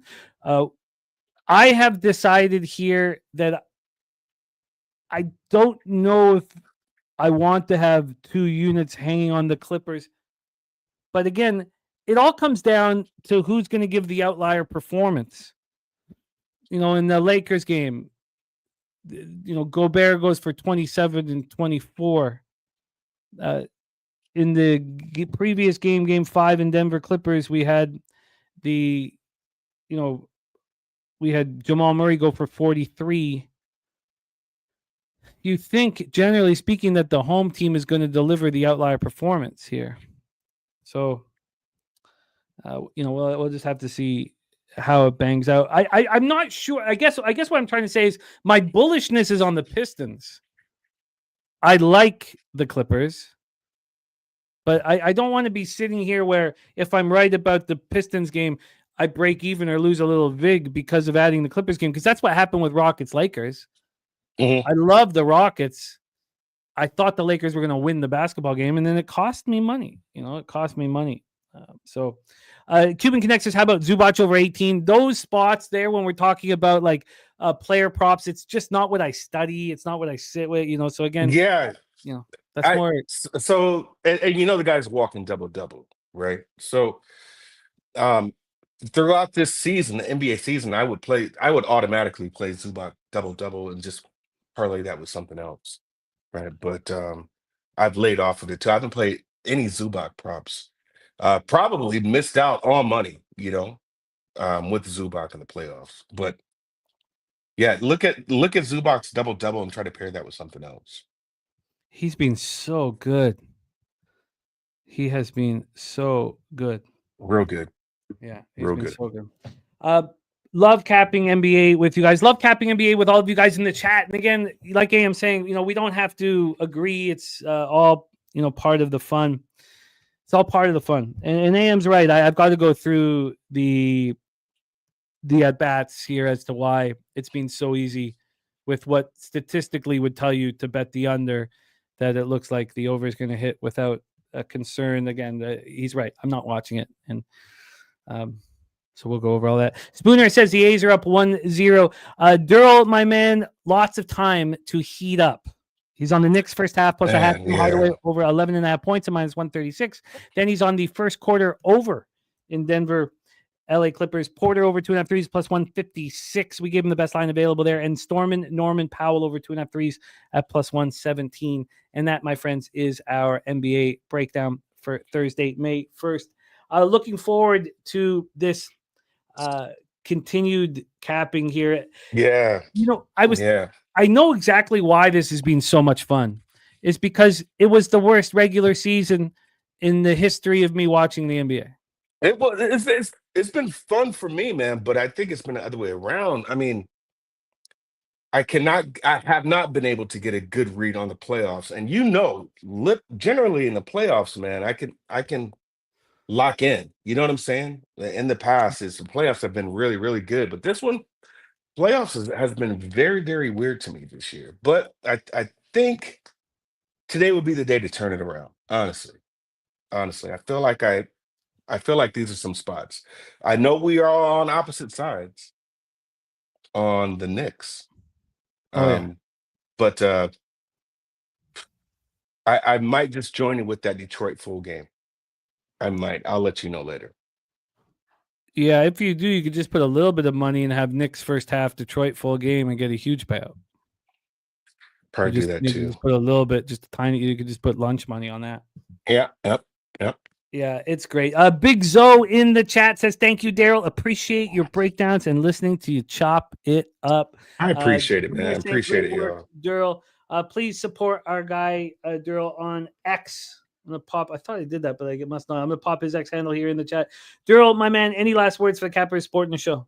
Yeah, fuck Jose. Let's just leave it at that. Fuck that motherfucker, man. Fuck him. There he is. Mr. Darryl Rice here. Saturate says Kawhi points is backable if you don't like Clippers minus 6.5. That is true. Very true. And there's our guy Darryl's handle. All right, let's get into the National Hockey League. I'm very, very excited about these breakdowns. and then we will call it a show. Wrap it up very quickly. Guardians up 2-0 on the Twins. That was huge market movement towards the Twins, and Troy Torrance telling us to disregard it and back the Guardians. Unfortunately, I took the first 5 over, and that was a big L. The A's are up 1-0. They scored in the top of the first. We're in the bottom of the first there. Arizona, New York Mets is a 2-0 Diamondbacks, and not looking good for me. I need the Cardinals to come back in the rain delay game, push that Cubs Pirates, and we just cashed the over in Kansas City, Tampa Bay in the bottom of the 6th inning. So that helps. It doesn't look like it's going to be a great day at this point. Chase J says, our hockey still on deck. Let's go. Let's go. Let's go. We start at 7 p.m. Eastern, East first round, game 6. Toronto leading the series 3-2. The Toronto Maple Leafs 52-26-4 in the regular season were a very strong road team, 25-13-3. And the Senators were a very good home team all season long, 27-11-3. We're at the Canadian Tire Center in Ottawa, Ontario. Look, anybody who wanted to anoint Anthony Stolarz as this phenomenal goaltender probably should have looked at the career numbers of Stolarz, but he's playing to where he probably is expected to play. 899 save percentage, 2.25 goals against average. I don't think he needs to be a hero for the Leafs to get the job done. Linus Ullmark on the other side, 25-14-3, 2.72 goals against average, 910 save percentage, 4 shutouts. We have in this series, he's got a 2.80 goals against average and 883 save percentage with 1 shutout. The Leafs power play has been very strong throughout, 31.3 power play, 76.9% penalty killing. The Senators have a 23.1% power play in the playoffs, which is basically what they did in the regular season, and their penalty killing has been a little worse. I was on the Ottawa Senators in Game 4 and got a nice payday. I got a bigger payday in Game 5 in Toronto. I got the plus 150. And it felt very good. Now things have switched. You could say that there's enormous pressure on the Maple Leafs.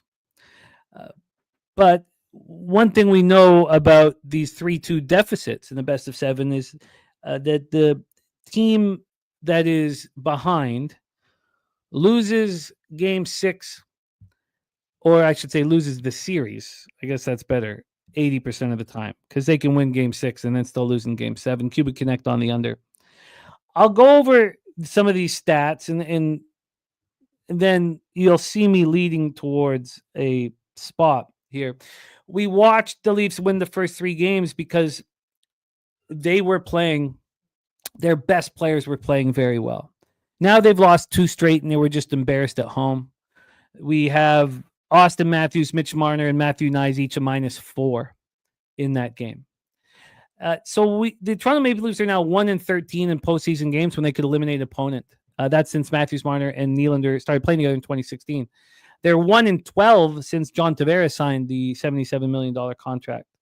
He missed 3 of those games with an injury. They've won 1 playoff series in 21 years. But, and this is important, the pressure is on Ottawa now. There will always be pressure on Toronto. These statistics will always hang over the Leafs' heads. But we were in a situation where there was no pressure at all on Ottawa. They had nothing to lose. Sanderson scores the overtime winner. I knew I was getting paid in Game 5 because they had nothing to lose. It's easy to play hockey against a team that's squeezing their stick too tight, especially on the road. You go into their building, you can hear a pin drop. Now, the Ottawa Senators have some pressure on them. Brady Tkachuk and Tim Stützle each had a goal and 2 assists for the Senators when Marner, Matthews, and Nyes were -4s. Tkachuk has 3 goals, 3 assists. He's the first Senators player with at least 4 points for his first 5 career playoff games since Mark Stone. We know that Ullmark is capable of stepping up. Now, he's not showing us that in the playoffs. He also was in the 2023 postseason when the Boston Bruins were up 3-1 on the Florida Panthers, and the Florida Panthers, the 8th seed, won 3 straight games and beat them 4-3. So he knows intimately what that's like, and he stepped up. He finished the season this year, and the Senators did on a 13-3-1 run. It was impressive. He allowed 12 goals on the first 65 shots through 3 games of the series. He's only allowed 3 on 63 shots in the past 2 games. what I'm trying to say here is the Toronto Maple Leafs at plus 100 was a must bet for me. They're going to go into Ottawa. The pressure is on them, but now it's also on the Senators. They're never going to be able to run from these numbers that are on top of them. I really like the Leafs money line tonight. It's just a 1-unit bet. I got plus 100, and Ottawa's season ends tonight. It ends tonight. Taking a look here at the line history, you can get the Leafs at the same line I did. You can get a minus 101 right now. This started moving towards the Leafs, but it didn't get much. It got up to minus 104 at 11 a.m. Oh, I'm a bit blurry. I apologize. Sorry. Thank you. Telling me know if that gets fixed. Let me know, Jose. Sorry about that. Don't know why that is happening. But I'm on the Toronto Maple Leafs at plus 100. I think that the scare that was put on them, I respect for Ottawa for doing that. Ottawa has a bright future. Steve Staios clearly doing a good job. And I'm on the Toronto Maple Leafs at plus 100. I think they go into Ottawa, and it's a pretty clinical victory. The total here in this one, let's take a look at this total, because I can understand Capper's on the under here. Let's just move over here. And Cuban Connect saying Leafs also had the same line as the Panthers did last night. That's interesting. So very quickly, let's just touch on this total, because whenever I'm on a dog, I either want their team total over or the favorite team total under. This, I think, sets up perfectly for the Leafs team total over because we have a 5.5 heavily juiced to the under. So they're expecting a very low scoring game. Let me just quick. I think this might be an addition for me here. Let me take a look. I mean, we have a huge, it's plus 105 to the over, and then we're on the underdog, which means this team total is going to be perfect. It's perfect. So this is a situation where I'm going to go for the score and take the team total over 3 at like plus 135 or plus 140. So, yes, Mr. Belvedere, they are here. But what's so important? So, Mr. Belvedere is saying I don't pay attention to hockey too much, but aren't the Leafs known to choke in these spots? Yes, and I gave you the stats that they are. So here with the Leafs, if this was Game 7, I wouldn't be on them. The Leafs know they have another game. You already saw Matthews played his worst game I've ever seen. Turnovers all over the ice. Marner, we're listening to them being interviewed. They're not that nervous. Why would they? They could lose this game, and then they get to go back home and take care of business. The pressure isn't as thick as you would believe on the Toronto Maple Leafs. It really isn't, because they have a game in hand. The Senators will face their first pressure. I'm excited. I'm going to also add the Leafs team total over. I think this sets up well for that. And I'm going to take it to a 3 for a possible huge score. All right. And also, I'm excited to see how they bounce back. Another part of this, too, will be if the Leafs had have lost in overtime they got absolutely embarrassed. I like that. So I'm going to add the Leafs team total over 3 to my card. That will be an addition. Let's move on to Game 2. West first round Game 6. Vegas Golden Knights, Minnesota Wild. We are at the XL Energy Center in St. Paul, Minnesota. I've only bet one game in this series. That was Game 2 at plus 190. I said to my friends that the opportunity to fade the Knights was over after Game 3. And what did we see? We saw the Knights win 2 overtime games. Now, the Knights outshot the Wild in both of those games, and were probably full credit for those victories. That doesn't take away the fact that they needed overtime to do it. I've seen this happen in series often, and I love backing the home team in Game 6. I love it. I also will talk about this in the Edmonton LA Kings series. The importance for the team that didn't have home ice advantage to win game 6 is as if it's a game 7. And we'll get into that in a little bit. Here, I'm on the Minnesota Wild at plus 140. Their crowd is going to be going bananas. The implied probability is right in my wheelhouse. This total's at 5.5. It's minus 115 to the over. This is another spot here where I think that moving on this team total over probably sets me up for a nice double up on the game. I'd like to see what it is. This isn't the game I'm as excited about doubling up on, but be curious to see this team total here quickly on the Minnesota Wild and what it would cost. Yeah, so you could just get the 2.5. I don't think I need to do that unless I take the 3 at plus money. I think you want these plus money spots here. We have Minnesota right now plus 143. You could get a better line than what I got. I got plus 140 flat. At that time, it was the same number, 365 in at Pinnacle. We have Philip Gustafson back. He left in the third period. He was sick. He says that he's going to be able to play here. I believe there's a goaltending advantage with Gustafson over Aiden Hill. We have Vegas power play gives them quite a big advantage. The Vegas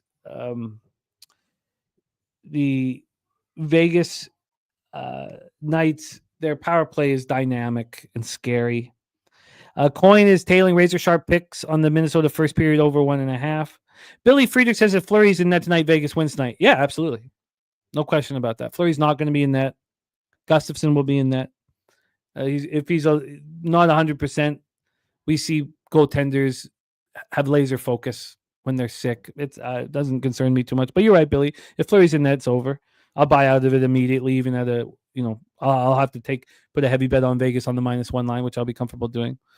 AM says, why would Fleury be in nets? Fleury finished last game, AM. I'm sure you know that. But I guess you think, of course, Gustafson's healthy. It was 40-year-old Fleury coming in and trying to, take care of business. He made 6 saves on 7 shots. He did the best that he can do, but he probably shouldn't be in the National Hockey League anymore. We have line changes that have worked for Vegas. Toby Lane says Dorofeyev out is huge. Honestly, it hurts their power play and hurts their offense. But my issue with Vegas is they're not big enough and they're not tough enough. And Dorofeyev is one of those things. And this is a Vegas team that has quite a bit of depth at forward. And but yes, Dorofeyev out takes a little bit of their depth away, without a doubt. And they're not disclosing what's going on with them.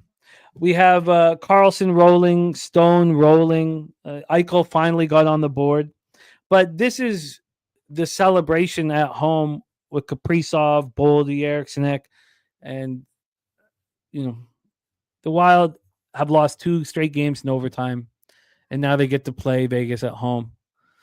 I think that it might be worth taking the team total over 3s for both of these dogs, and I will decide if I'm doing that. Yes, Zoe, Razor is on the first period over once again. He came into our chat and let us know he's on the first period over once again. So there you have it. I am on the Minnesota Wild at plus 140. That line's available right now. I like that line a lot. And there we go. And AM says, Tin Hat, Vegas, the better team, wants a Game 7 to sell tickets. I think Game 7s are just too scary, man. I think Vegas would like to win it here. I just don't think they're going to. Again, this is just the second game I've bet in this series, and I expect to get that cash. My man Cuban Connect in the house. Leafs money line, Nuggets money line, Vegas first period over, Storm and Norman over 3s. I like it, Cuban Connect. Lucas Ryan also on the over 5.5. So there we go. Now let's move on to game 3 on tonight's card. West first round, game 6. Dallas leading the series 3-2. And I expected Dallas to impose their will on the Avalanche throughout this series. What I didn't expect, and we're going to go over this right now, is how bad Cale Makar has been in this series. And this is probably a spot where the Avalanche, come together and win by margin, just like they did in Game 4, bouncing back from the 6-2 debacle. So here we have Ottinger going up against Blackwood. Despite Blackwood having better numbers in the regular season slightly than Ottinger. DC, I'm on Ottawa. I thought I made that clear, my man. Yeah, I'm on the Senators. Sorry. Shit, what am I talking about? Fuck, sorry. You're tripping me out now. I'm sorry. I'm reading too many comments here. I am on the Toronto Maple Leafs. I'm on the Toronto Maple Leafs plus 100, and I'm taking the over here. Heiskanen out, yes. Robertson upgraded from week to week to day to day. That's great for the future. Here's something that I could not believe, by the way, and I'll just drop to you guys right now here, because this I could not fathom that this was the case. But there was recently a report of the slowest forwards in the National Hockey League this year. Top sustained speed. The second slowest forward in the National Hockey League this year was Matthew Tkachuk. The third slowest forward was Andrei Kuzmenko. Then there's a bunch of players that you would think would be in that slowest forward. I tell you one player I didn't see. The 23rd slowest forward in the National Hockey League this year was Connor Bedard. That the rest of the guys, you'd expect them to be slow. Those were surprises. The fewest 18-plus mile-per-hour bursts per 60 minutes. Of course, Patrick Maroon's the slowest player in the NHL in all of them. Alex Ovechkin was the second fewest. Matthew Tkachuk, the third fewest. The fourth fewest speed bursts, Jason Robertson of the Dallas Stars. That really caught me by surprise. The 24th fewest speed bursts of over 18 miles per hour, Mitch Marner, which surprised me. When we go to 20-mile-per-hour speed bursts, again, Matthew Tkachuk, the second fewest speed bursts over 20 miles per hour, Matthew Tkachuk. Ovi's there, Jason Robertson, Kuzmenko. Who would have thought these were the slowest players in the NHL? So let's go here to Ottinger, Blackwood. I think that you have the goaltending advantage with Ottinger. I think the Dallas Stars are capable of playing their best road hockey game here. They're capable of doing it. Will they be able to do it? Let's break this down a little more. Colorado is supposed to have this Edmonton Oilers dynamic power play. The problem is Dallas might have the best penalty killing in the National Hockey League, and they have shut down this Avalanche power play. Let's go over the line history here for Game 3 on the board. Dallas, Colorado. Colorado is minus 190. That's insane to me. This market has disrespected the Dallas Stars throughout this entire playoffs. This total is a 6. It's minus 118 to the over. It opened up at 6.5. Got it back up to 6.5 a couple times, but right now we're at 6. And the Stars, just like what's turned the Ottawa-Toronto series around, the Stars for the Dallas hockey team are playing much better than the Stars for the Colorado Avalanche. Wyatt Johnston scored 2 goals, got the first 9 seconds in to set the tone. He has 3 career multi-goal playoff games. That's the third most by a player aged 21 or younger. The other 2 are Sidney Crosby and Pierre Turgeon with 4 each. Mikko Rantanen finally burst through.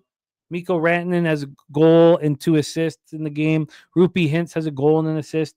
Nate McKinnon had a goal and assist. Martin Necas had 2 assists. Where was Cale Makar? On Tuesday, he was announced, no surprise to anyone, as a finalist for the Norris Trophy. He was also announced as a finalist for the Ted Lindsay Award for the NHL's Most Outstanding Player, as voted by the NHL Players Association. And he's got 2 points in this series and none in the last 3 games. None at even strength through this entire series. This is the very first flaw in Cale Makar's game. And if he doesn't step up tonight, not only will the Avalanche lose, but whispers will come in. Has he lost his edge? Is he not capable of stepping up and being the best player on the ice? These whispers will come in, man. They will come in. It's the 5th time he's been a Norris finalist, led the NHL defenseman in goals at 30, assists at 62. He had 92 points in the regular season that set, his NHL career highs for goals and points. When he entered this series, he was averaging 1.11 points per game in the playoffs in his NHL career. Only the great Bobby Orr averaged more at 1.24, and he has done nothing. So you have to ask yourself, has Cale Makar ever done nothing in a playoff series? And the answer is a surprising yes. Last year against this hockey team, the Dallas Stars. Because what do the Stars do? They're bigger than you, and they're tougher than you, and Joe Sakic did nothing to fix it. If we could say that Cale Makar is to blame for them being down 3-2, maybe he steps up and has an enormous game tonight. But it's not just Cale Makar who's to blame. It's Burnaby Joe Sakic for forcing Josh Manson to be the tough guy when he should be focused on being a good defenseman. Last year, in this exact same situation, he went -6 over the last 3 games of the series when Colorado lost to Dallas in 6, and it's happening again. Cuban Connect says Stars spot. You guys know I have futures on the Dallas Stars. It would mean enormous amounts to me if they win this game, and just like the game following this, but not quite as glorious, I don't need to move on this. Now, we're not done this breakdown because the underlying theme in this series was the Stars didn't have Heiskanen and they didn't have Jason Robertson, and that was too much. Listen to this. Thomas Harley leads the Stanley Cup playoffs in average ice time at 28 minutes and 39 seconds a game. 16 block shots are tied for first in the National Hockey League. He is tied for the lead in goals. He is for Dallas. He's tied for second in points for Dallas. And Thomas Harley is playing better than Cale Makar. Does Cale Makar have an answer for that tonight? Look, I mean, we assume so. I mean, he's the best defenseman since Bobby Orr. We heard until maybe Quinn Hughes usurped him. And if he doesn't show up tonight, then he's not. And Quinn Hughes is the best defenseman in the NHL. Now, there's a real feeling in Vancouver that Quinn Hughes will not resign for that trash heap of a franchise that after Benning, dug a grave for, Rutherford and Alvin gave that grave lighting. These ass clowns. We have 2 more years of Quinn Hughes. We expect that to be the last 2 years that he plays for the Canucks. The idea that maybe we should trade him and get a huge, enormous amount of first-round draft picks back is starting to make sense to people because we don't think Quinn Hughes will resign. Again, that's not here nor there. Before Heiskanen got hurt, he was leading Dallas in average ice time, 25 minutes and 10 seconds a game. He left the lineup on January 31st. Harley was second at 22-29. From that point forward, Harley leads the Stars in ice time at just under 25 minutes a game. After playing in the Four Nations, he became a great defenseman in the NHL. But the issue in this hockey series is not that Harley's a great defenseman. It's that he's playing better than Cale Makar. DC Capper says Colorado Avalanche. I get it. In game 4, with their backs against the wall, after Dallas had come in and beaten them in game 3, they won 4-0, and it was clinical. Now it's the same situation. Dallas just kicked the shit out of them in Dallas, 6-2, scored 9 seconds in. We're in complete control of that hockey game, and why would we not expect Colorado to win this game? If Cale Makar has a great game and Colorado wins this game, why can't they win game 7? They're certainly capable of winning game 7 in Dallas. But again, the longer the series goes, the harder it is for the Avalanche because the Dallas Stars will physically beat them up. What else has happened? Rantanen finally broke through. There's nothing he wants more than to beat the Colorado Avalanche. You're starting to have all these things stacked up for the Dallas Stars and nothing stacking up for the Colorado Avalanche. Rantanen, 7th in the history of the Nordiques and Avalanche franchise in points. 4th in Stanley Cup playoff points. And he's no longer there. He was 2nd on the Avalanche, and he was 6th in the NHL when he was traded. And he has not looked good. The adjustment has not been easy. All of a sudden, Rantanen breaks through. In Game 5, he went into that game with no goals off of 12 shots on goal. It was so important for him to see that red light go on for the goal and 2 assists. Look, if you guys believe in the Colorado Avalanche, you should bet them tonight. I don't believe in them. I don't think they're tough enough. If they beat Dallas by margin, I can understand that. Will I be scared in Game 7? I'll be petrified. How could you not be petrified? I told you all about having McDavid and Draisaitl in my back pocket. But there's a difference. The difference is McKinnon and Makar have won a Stanley Cup. McDavid and Draisaitl haven't. And they are foaming at the mouth and will do whatever it takes to win one. I'm not on the... Well, obviously, I've got the Stars futures. Let's talk about the final game here on the card. LA Kings, Edmonton Oilers. LA Kings, Edmonton Oilers, Rogers Place in Edmonton, Alberta. We have AM here on the LA Kings, and I don't know how anybody could be on them. Situationally, it's a good spot for them. Unfortunately, their smaller players are starting to get beaten up out there as well. The Oilers are a tougher team, and they have veterans like Kane and Perry who, very first on the list, are going to try to hurt you. Second, they're going to try and score. And they have started imposing their will on the LA Kings. The LA Kings power play in this series is at 44.4%. It's been very, very good. Kuzmenko deflecting pucks. The 5 forwards on the power play have looked very, very good. I'm waiting very patiently for the Oilers to score a shorthanded goal against these 5 forwards. The onus on the Oilers to put pressure on the Kings is there. The Oilers know that they have to win this hockey game. There are players on the Oilers who, like Ryan Nugent-Hopkins, are the most professional business-like players, and McDavid and Draisaitl have learned from them. AM says the entire world has wrote off the Kings. AM, let me tell you that the entire world was on the Kings.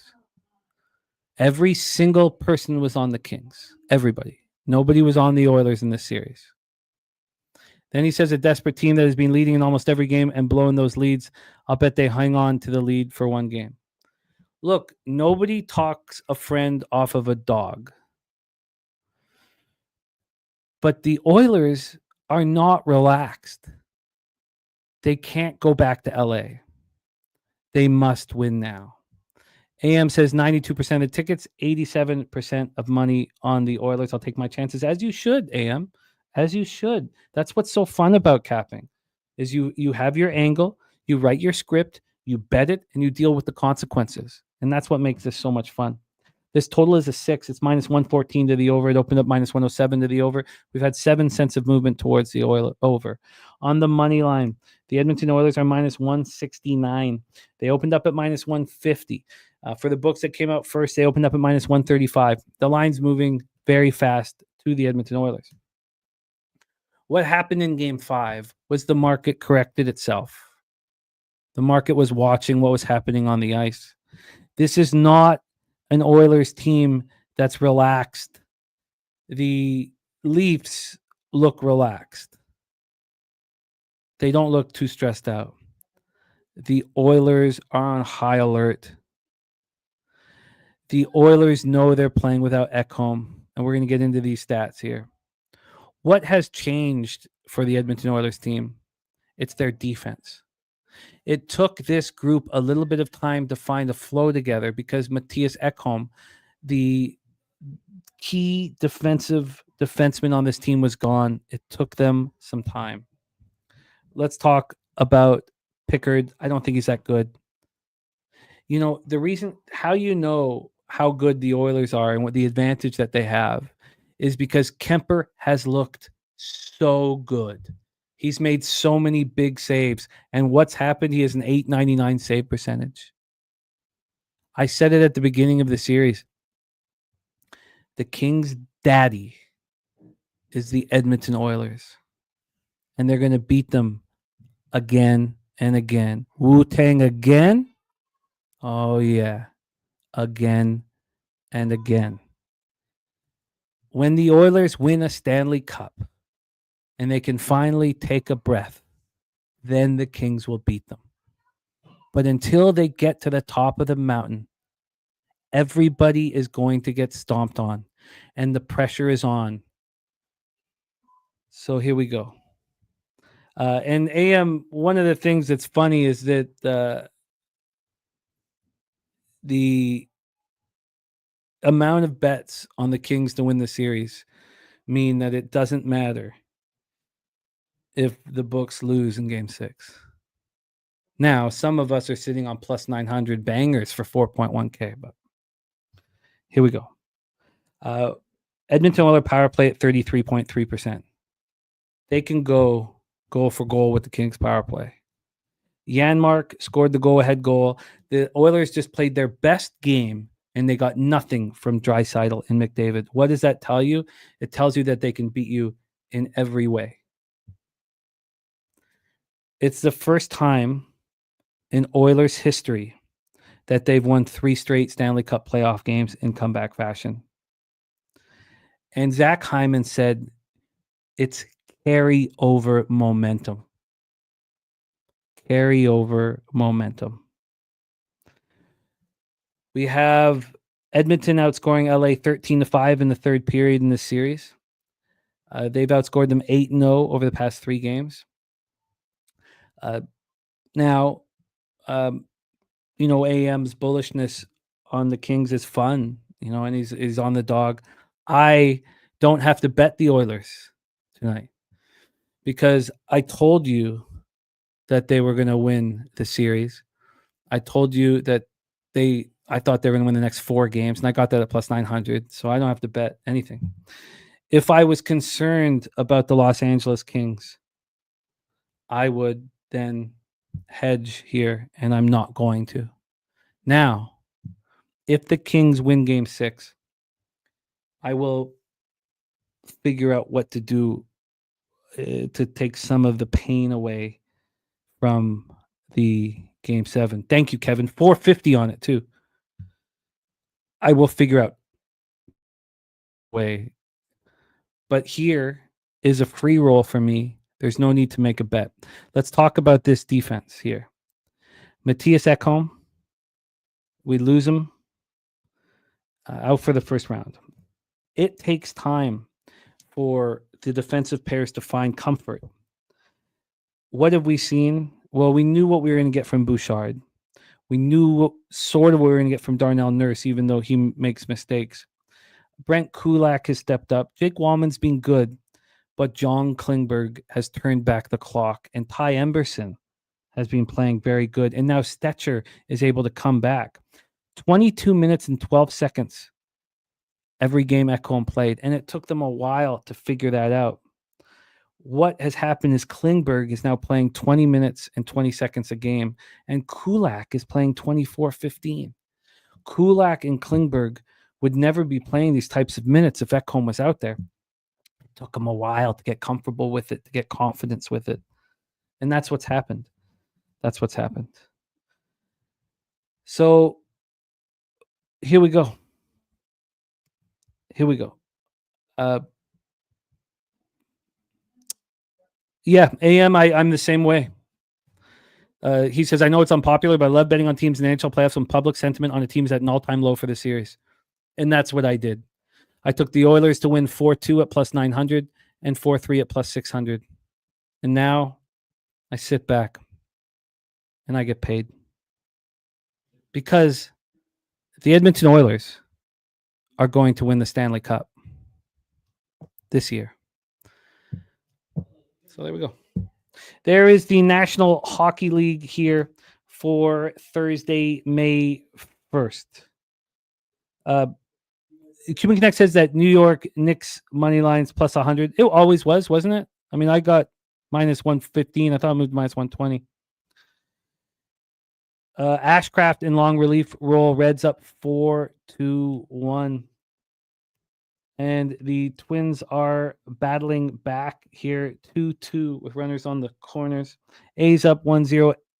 Arizona up 3-1. That does not look good. Thank God we got the over already in that Royals-Rays game. The worst case scenario isn't too bad. Tori Coker says, sorry, Jimmy, the Panthers win again. Well, we'll know who they'll have to beat. And it will be fun. It'll be fun. So there we go. That is the National Hockey League. Let's bring back our co-host. Thank you guys for sitting and hanging with me for the NHL breakdown. As you know, probably nothing I enjoy more other than horses than breaking out NHL card. Jose, how are you, my friend? Great. Cubs came through on the live triple up, so good day. Excellent work, my friend. Let's attack the board here and see who gets $50 richer. We're racing camels. Let's get it started here. Big thank you to all of our gold members.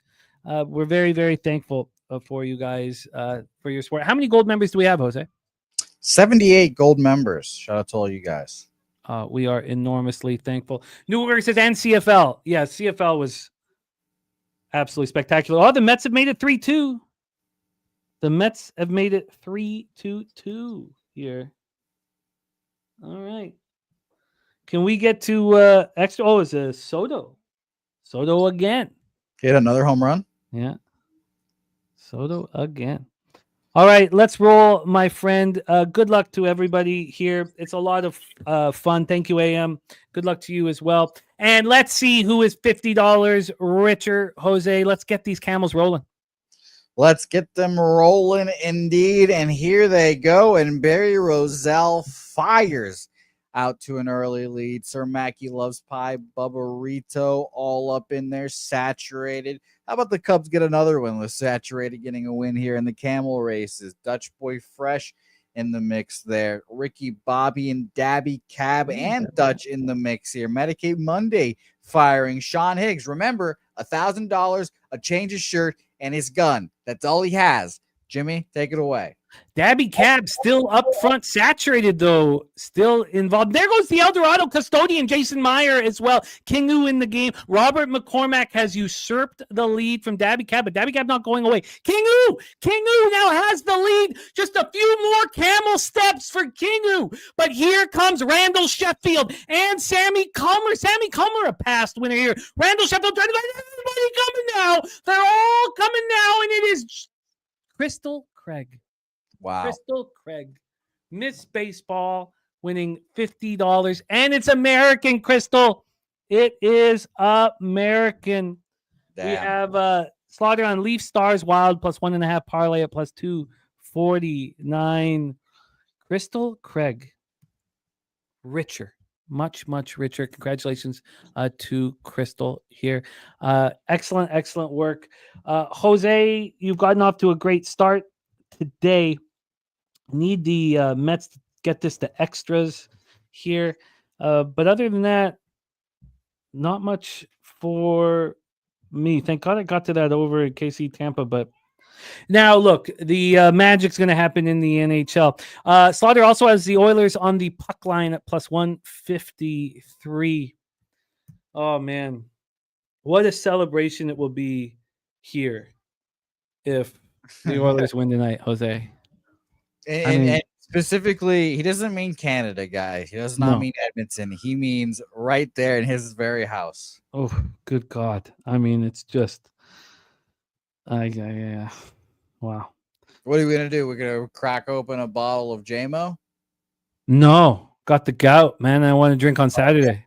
Oh yeah, your ankles would flare up and look like a cankle if that happened. No, it's what I'm gonna. It hurts right now, but I'm gonna go to the gym and try and run through the pain because I need to be able. If I can sweat and run, then I'll be able to drink on Saturday. So that's the. Sure, that makes complete sense. By the way, my soccer bet already 1-0 my team.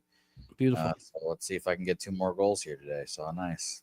Beautiful. Let's review all action here and put a bow on the program. We are 15-7 plus 9.91 units this week. Now that's dropped a little bit with baseball. We'll see here. We'll see. Yeah, it's exciting, Troy. It's exciting. It's very, very exciting. Yesterday we went 8-3 plus 6.58 units. On Tuesday we went 7-4 plus 3.33 units.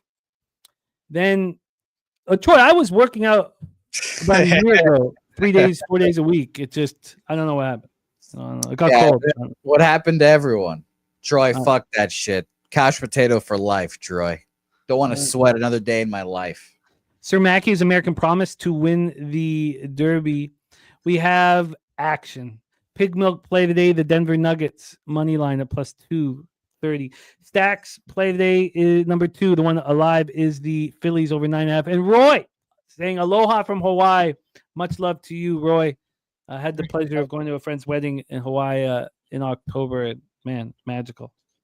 Yeah, shout out to you. Yeah, dope. We also have Sue's in Hawaii. We have a few Hawaiian cappers too. We have Gerald Jones on the Detroit Knicks under 109.5 first half. Fat Wally will be putting his NASCAR picks in our chat tomorrow. We have Spooner off in racing for a nice day today. Slow Jams Arsenal is on the Pistons minus 1.5. And I tell you, after sitting with everything, I kind of prefer to have the Pistons double result rather than the parlay, but I'll see what gives me the best cash reward. It seems like the parlay today is Pistons Oilers. No, the market's fair now. It took a while we knew it in game 5 when it was plus 105 minus 125 in LA against the number 1 home team in the National Hockey League. I mean, there was your sign that the market's corrected itself. It's correct itself. That's all. Based on the courage of your caps, the conviction of your caps. It seems like those 2 spots are the spots. Yeah. I mean, it's just everything is on the line here. The Oilers have to win this hockey game. They're not going back here. And for yourself. Oh, cash in this plus 9. I mean, it just. There might be like a plaque of just like I can see it now, like in your office there where the studio is, a plaque, and it's just gonna have just like specific names. Like it's gonna have God, dude, I'm such an asshole. Who's the guy from Cleveland that bets basketball? We have his drop. Dan Kelly. It's gonna be Billy Friedrich, just Dennis Garcia, guys that have just cashed you like big bets or helped you like open your third eye on a bet. Well, I sat with Billy's plan on the Oilers plus 1.5. I sat with it for 3 or 4 hours, and I must have sent TJ 15 or 20 text messages about it. And then finally I was like, if it's 3-3 and there's one game in LA, well, the Oilers are going to win that hockey game. You're going to bet let's say you're going to be on the Oilers. You think they're going to win. Well, I won't need to because I'll have the futures, so I won't need to, but. Yes, Billy Friedrich, everything's great with Dan Kelly. This is when we don't see him because he can golf now. It's been winter time. He's been, digging snow for months and months and months. And these first 6-8 weeks of warmth, he's just on the golf course every day. Yeah, and he doesn't bet baseball. And I mean, when the Eastern Conference Finals of Cavs Celtics comes around, I'll be sure I'll see him in the chat. I cannot wait for that. AM is on the Leafs Kings money line. Big Daddy Boom is all over the Mets. Can he get there? Oh no, now 2 out. Oh, 2-0. The Tottenham Hotspur. Hope that's on sides. Here we go. We have Steve G says, Avs got this one. Game 7 will be a good one. Billy Friedrich on Michael Porter over 29 points. PRA at plus 105. 9 low. That game's already on. Jeff is on the Wild. Now, not to be confused with Mr. Slaughter, but Jeff, Capper Dark Chat, is on Wild Knights over 5.5. Toby Lane's on the Wild. NHL play today from Ronnie Crawford is the Toronto Maple Leafs. Johnny K's on O'Neill Cruz. Hits, runs, and RBIs. Ronnie Crawford, baseball play today is the Texas Rangers. Robert Cherry's on the Leafs, Avs, Knights, and Oilers. And okay, yeah, and then Wade. Okay, there we go. Then when we get into MLB, I think the only addition I'm going to make is that under the first 3 under in San Francisco. I think there's enough kind of discomfort here. The line moved towards the Red Sox, but how it makes no sense to me. The line not being bigger on Casey Mize makes no sense to me. And I'm going to be like, that's the one that scares me too. I'm going to be so locked in on basketball and hockey tonight. Rez Mob is on Brunson over 30. I'm going to make that bet in Game 7. I'm going to make that player prop bet in Game 7. Darryl is on. Oh, Jimmy, did you move on the under in the White Sox Brewers game? We talked about the line move indicating an under. No, I wish I did. But okay, I was just wondering. Yeah. Yeah, sadly I didn't. Troy says it's a Blue Jay spot. I agree. I just interesting. He says you want the Jays at home as a short dog in division when the public's on the road team. I just can't imagine why the market would be moving towards them. I do want Brios in that spot. I do. I don't know if I get there. Darryl's on the Knicks first half plus a half and Hardaway over 11.5 points. He's on the first quarter over 54.5, Porter over 2.5 threes, and Powell over 2.5 threes. I've got to figure out what the best risk reward is in basketball here. Whether or not it's just the Pistons double result. I don't want to have what happened to me yesterday where I lost a little bit of vig because of the Lakers when I knew the Rockets were the play. I got that cash and then I parlayed them. If I had just taken the Rockets double result, I mean, it was all down to those 2 spots and I picked the wrong one. The Pistons is only plus 145. So maybe I should move on that and then also add the Pistons Clippers money line parlay. It's just at that point, like I'm investing a lot of money in these 2 games. And then in the National Hockey League, I'm on the Toronto Maple Leafs and I'm on the Minnesota Wild. And I'm interested in taking both teams, team total overs. I'll make that decision here in the next little bit. But I won't be able to make it right away because I got to take Carter to basketball. Jesus, how did this show go so long? Fuck. Okay, I got to go right now. So that is our show for today. Thank you to all in the chat. Samit, PFL play today. Carl Moore, plus 100. Samit, thank you for that. DC Cappers on the Knicks. Troy, Cermaki, Samit, we do L1L in the house. Big Zo, Lucky Power, AM. Thank you guys. Billy Friedrich, just my 2 cents. Rez Mob. Thank you guys. The Nuke Worker, Sir Mackey. Thank you guys. Mr. Belvedere, Mr. Slaughter. Thank you guys for all that you do for us. Cuban Connect, Justin McKelvey, Kevin Garrett. Kevin Garrett says plus 500. Anyone on Minnesota for the series? Yeah, I like that, but I think that Game 7 in Vegas, they're a veteran-laden squad. So that makes me a little nervous. Billy Friedrich says, cash the White Sox first 5 run line ticket again. Thank you guys so much, and thank you to Jose for all that you do. Nuke Worker says, time for a pint. Troy, I will do my best, my friend.